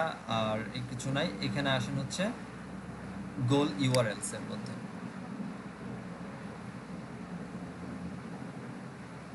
কোন কোন ইউআরএলগুলোর মধ্যে আপনি গোল সেট আপ করেছেন, এ হচ্ছে আমার গোল সেট আপের ইউআরএলগুলো এখান থেকে দেখতে পাচ্ছি। আপনি ইচ্ছা করলে এখান থেকে এডিট করে নিতে পারেন, ডাটা এক্সপোর্ট করতে চান ডাটা এক্সপোর্ট করে নেন। গোল পাথগুলোকে রিভার্স করতে পারেন আপনি ইচ্ছা করলে। রিভার্স বলতে যেমন এই যে গোলটা কমপ্লিট করতেছে, এই গোলটা কমপ্লিট হচ্ছে এই পেজে এন্টার্স করলেই একটা স্টেপ দিচ্ছি আমি, গোলের জন্য 2-3টা স্টেপ দিতে পারি। একটা স্টেপ হচ্ছে গোলটা কখন কমপ্লিট হবে, একটা গোল দিলাম যে হ্যাঁ এই পেজে ভিজিট হবে, ভিজিট হওয়ার পর কখন গিয়ে গোলটা কমপ্লিট, বা এই যে আমি যে টার্গেট যেটা আমার উদ্দেশ্য যেটা ছিল এটা কখন কমপ্লিট হবে। সাইটে প্রথম এন্ট্রান্স হচ্ছে সে এই সাইটে ভিজিট বা এই পেজটা সে ভিজিট করবে, ভিজিটের পর ওইখানে অ্যামাজনের 3টা প্রোডাক্ট আছে বা 2টা প্রোডাক্ট আছে, এই প্রোডাক্টগুলোর মধ্যে ভিজিট করবে এবং ভিজিট থ্রোতে যদি সে পারচেস করে অ্যামাজন থেকে তখনই মাত্র 3 নম্বর লেভেলে গিয়ে আমার এটা কমপ্লিট হবে, তখন গিয়ে একটা গোল কমপ্লিট হইতো। আপনি এভাবে সেট আপ করতে পারতাম। এখন আমি ডিরেক্টলি দিয়েছি, আমি এন্টার করলে আমার গোল কমপ্লিট। ফানেলে যাই, এখানে এই প্রোডাক্টের ডলার যে ফানেলটা ক্রিয়েট করা আছে এখানে এন্টার্স করলে আমার এখানে এই প্রোডাক্টের ইয়ে যাচ্ছে। তো আমার কোনো ফানেল ক্রিয়েট করা নাই, সো ফানেল কনভারসেশন 0 একদম, কোনো ফানেল আমি ক্রিয়েট করি নাই। আর আসেন গোল ফলোতে, গোলের যে ফ্লোটা গেছে আমার, দেখেন গোলের ফ্লোটা হচ্ছে ইয়াহু থেকে 13 জন কোথায় আসছে, এই সাইটে আসছে, এই পেজটার মধ্যে। পিন্টারেস্ট থেকেও তারা এইভাবে আমার সাইটগুলোতে আসছে। একটা ফলো দিচ্ছে যে কোন কোন পেজে আমার ট্রাফিকগুলো গেছে, এবং এখান থেকে ডিরেক্টলি অন্য কোনো পেজে আর যায় নাই। টোটাল 42 জন এই পেজে আসছে এই প্ল্যাটফর্মগুলো থেকে, মিডিয়ামগুলো থেকে, এবং এরপরে ডিরেক্টলি এখান থেকে এক্সিট হয়ে গেছে। দেখেন ফানেল আমার এক্সিট, 42 জন আমার সাইটে আসছে, টোটাল এক্সিট করছে 42 জনই ডিরেক্টলি, তারা এখান থেকে ঘুরে অন্য কোনো পেজে আর ভিজিট করে নাই।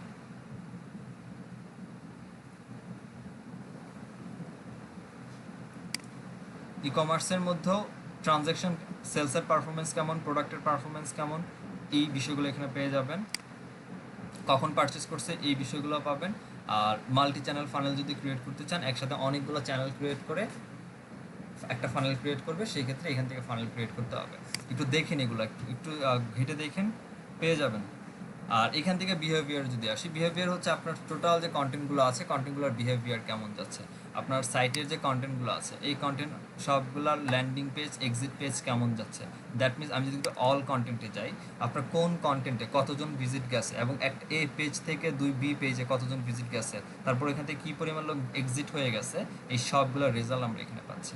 আমার টোটাল পেজ ভিউ কতজন, ইউনিক কতজন, অ্যাভারেজ কতজন লোক অ্যাভারেজ টাইম এখানে স্পেন্ড করছে এটার, দেন আমার এন্ট্রান্স কতজন লোক এন্টার করছে, বাউন্স রেট ছিল কত এটার জন্য, এক্সিট কত পার্সেন্ট লোক করছে এবং পেজের ভ্যালু কত। এই ইস্যুগুলো যতগুলো পেজে আমার লোকজন আসতেছে প্রত্যেকের টোটাল ভিজিটর কেমন, তার মধ্যে কতজন লোক আমার এই পেজগুলোকে ভিজিট করছে, কতজন প্রত্যেকটা পেজে অ্যাভারেজ কতক্ষণ করে সব লোকজন থাকছে এবং এন্ট্রাস করছে কতজন, এগুলো আমরা দেখতে পাচ্ছি। এক্সিট পেজগুলো যদি আমি দেখি, এখানে ল্যান্ডিং পেজ বলতে কোন পেজে আমার আসছে, আর এক্সিট পেজ হচ্ছে যে কোন পেজে আসার পর তারা বের হয়ে গেছে ইউজাররা। এইখানে দেখেন এই পেজে টোটাল পেজ ভিউ হয়েছে 46টা, এই ইউআরএলে পেজ ভিউ হয়েছে 46টা, তার মধ্যে বের হয়ে গেছে 42 জন, তার মধ্যে টোটাল 91% পিপল হচ্ছে এক্সিট করে গেছে, বাকি 9% লোক হয়তো বা এই পেজে কন্টেন্ট পড়ার পর অন্য কোনো পেজে গেছে। এই হোম পেজে আমার পিপল আসছে 33 জন, তার মধ্যে 19 জন বের হয়ে গেছে, হোম পেজে এসেই বের হয়ে গেছে, আর হোম পেজ থেকে অন্য কোনো পেজে যায় নাই, বাকি পিপলরা অন্য কোনো পেজে বা কন্টেন্টে গেছে, এবং ওভারঅল মিলে আমার বাউন্স রেট হচ্ছে বা আমার এক্সিটের রেট হচ্ছে 57%। এইটা হচ্ছে এক্সিট পেজের রিপোর্টটা, যে কতজন লোক আমার সাইটে টোটাল ভিজিট করলো, কতজন লোক ওই পেজটা ভিজিট করে ওইখান থেকে বের হয়ে গেছে, আর সেটা পার্সেন্টেজ কত। আর এই সবগুলো পার্সেন্টেজ মিলেই কিন্তু আমার বাউন্স রেট কাউন্ট করা হয়। এরপর আসেন ল্যান্ডিং পেজে। আচ্ছা, এখানে দেখেন এই সাইটে টোটাল অ্যাকুইজিশনের মধ্যে যদি বলি, একটা ল্যান্ডিং পেজ ক্রিয়েট হয় হচ্ছে, হিসাবটা ক্রিয়েট করা হচ্ছে অ্যাকুইজিশন, বিহেভিয়ার আর কনভারসেশন সবগুলোকে কম্বাইন করে। তো এই পেজের মধ্যে টোটাল অ্যাকুইজিশন ইউজারের মধ্যে আসছে হচ্ছে সেশন টোটাল 42 জন, এবং 42 জনই নতুন, একদম নিউ ইউজার, তার 100% নিউ ইউজার 42 জনই, দেখেন নিউ ইউজার 42 জন, তার পুরাতন কোনো ইউজার আমার ব্যাক করে নাই সাইটে। এবং তারা যে পরিমাণ থাকছে তাতে বাউন্স রেট এই পরিমাণে গেছে, 1 মিনিট করে অ্যাভারেজ পেজের একটা সেশন দিচ্ছে, সরি এত সেকেন্ডের সেশন দিচ্ছে, আর আমার পেজের সেশন গেছে হচ্ছে 1.10 আর টোটাল গোল সেট যেটা আমি দিছিলাম, গোল সেট আপ 100%ই গোল সেট আপ হয়েছে, কারণ তারা যেহেতু এন্ট্রান্স হওয়ার পরে আমার গোলটা কমপ্লিট হওয়ার কথা ছিল, আমি কন্ডিশন এভাবেই দিছিলাম। সো টোটাল আমাদের এই প্রোডাক্টের জন্য 42 জনই হচ্ছে গোল সেট আপের জন্য অ্যাক্টিভেট হয়েছে। কন্টেন্ট ড্রিল ডাউনে যদি আসি, এখানে টোটাল একই জিনিস, অ্যাভারেজ বাউন্স রেট কত গেছে, কত পার্সেন্ট লোক এক্সিট করছে, কী পরিমাণ ভিজিট গেছে, কোন কোন পেজে কোন কোন ফোল্ডারে গেছে পিপল। এটা হচ্ছে সাইটের কন্টেন্ট। এরপর হচ্ছে সাইটের স্পিডের দিকে, আপনার সাইটের কী পরিমাণ টাইম লাগতেছে, ওভারভিউ কেমন, সাইটের সার্চের দিক থেকে আপনার ওভারভিউ, যদি এখানে সার্চের টার্মস কতগুলো পেজ সার্চ হচ্ছে, কোনো ইভেন্ট যদি থাকে ইভেন্টগুলো আপনি ক্রিয়েট করতে পারেন, কোনো পাবলিশার থাকলে অ্যাড রানের দিক থেকে সেই add run, refer, publisher page, overview, experiment এখান থেকে করতে পারেন। অডিয়েন্স থেকে হচ্ছে আপনার অল ওভার কোহার্ট অ্যানালাইসিস যেটা আছে, এটা একটু অ্যাডভান্স তরিকার জিনিস, একটু কোহার্ট অ্যানালাইসিস নিয়ে গুগল একটু দেখেন, আর কোন এলাকা কোন জিও টার্গেট থেকে আসছে বা কোন এরিয়ার ট্রাফিক আপনার সাইটে আসছে, তাদের বিহেভিয়ার কেমন, ইন্টারেস্ট কেমন ছিল, টেকনোলজি ইউজ করে আসছে কোনগুলা, মোবাইল ডিভাইস থেকে কেমন আসছে, ক্রস ডিভাইস কেমন। ক্রস ডিভাইস বলতে এখানে ক্রস ডিভাইস আর ক্রস ব্রাউজার দুইটার মধ্যে একটু ডিফারেন্ট আছে, বাট সিস্টেমটা একই। জিনিসটা হচ্ছে এরকম, 1 মিনিট। এটা ডিপেন্ড করে হচ্ছে থিমের দিক থেকে, যে আপনি একটা থিম নেওয়ার পরে এই থিমটা, আমি ক্রোম ব্রাউজার ইউজ করি, আপনি হয়তো বা অপেরা মিনি ইউজ করেন, আরেকজন হয়তো বা ফায়ারফক্স ইউজ করে, আরেকজন অ্যাপলের সাফারি ইউজ করে। একই থিম, একই ওয়েবসাইটের একটা থিম এই বিভিন্ন ব্রাউজার ইউজ হতে পারে, বাট আমার ক্রোম ব্রাউজারে ঠিকঠাক মতো চলে, আপনার অপেরা ব্রাউজারে গিয়ে যদি থিমটা ফেটে যায় তাহলে থিমটা ক্রস ব্রাউজার হইল না, ঠিক আছে। ঠিক ডিভাইসটা এরকমই, আমি একটু যাই, যদি ডিভাইসের ওভারলোডটা আমি অ্যাক্টিভেট করা হয় নাই, ক্রস ডিভাইসের লাগে নাই, দ্যাটস আমি অ্যাক্টিভেট করি নাই। নেক্সট ক্লাসে আমি এটা দেখাবো অ্যাক্টিভেট করে, এটার এখন আমি অ্যাক্টিভেট করবো না, নেক্সট ক্লাসে আমি অ্যাক্টিভেট করে এটা দেখাবো।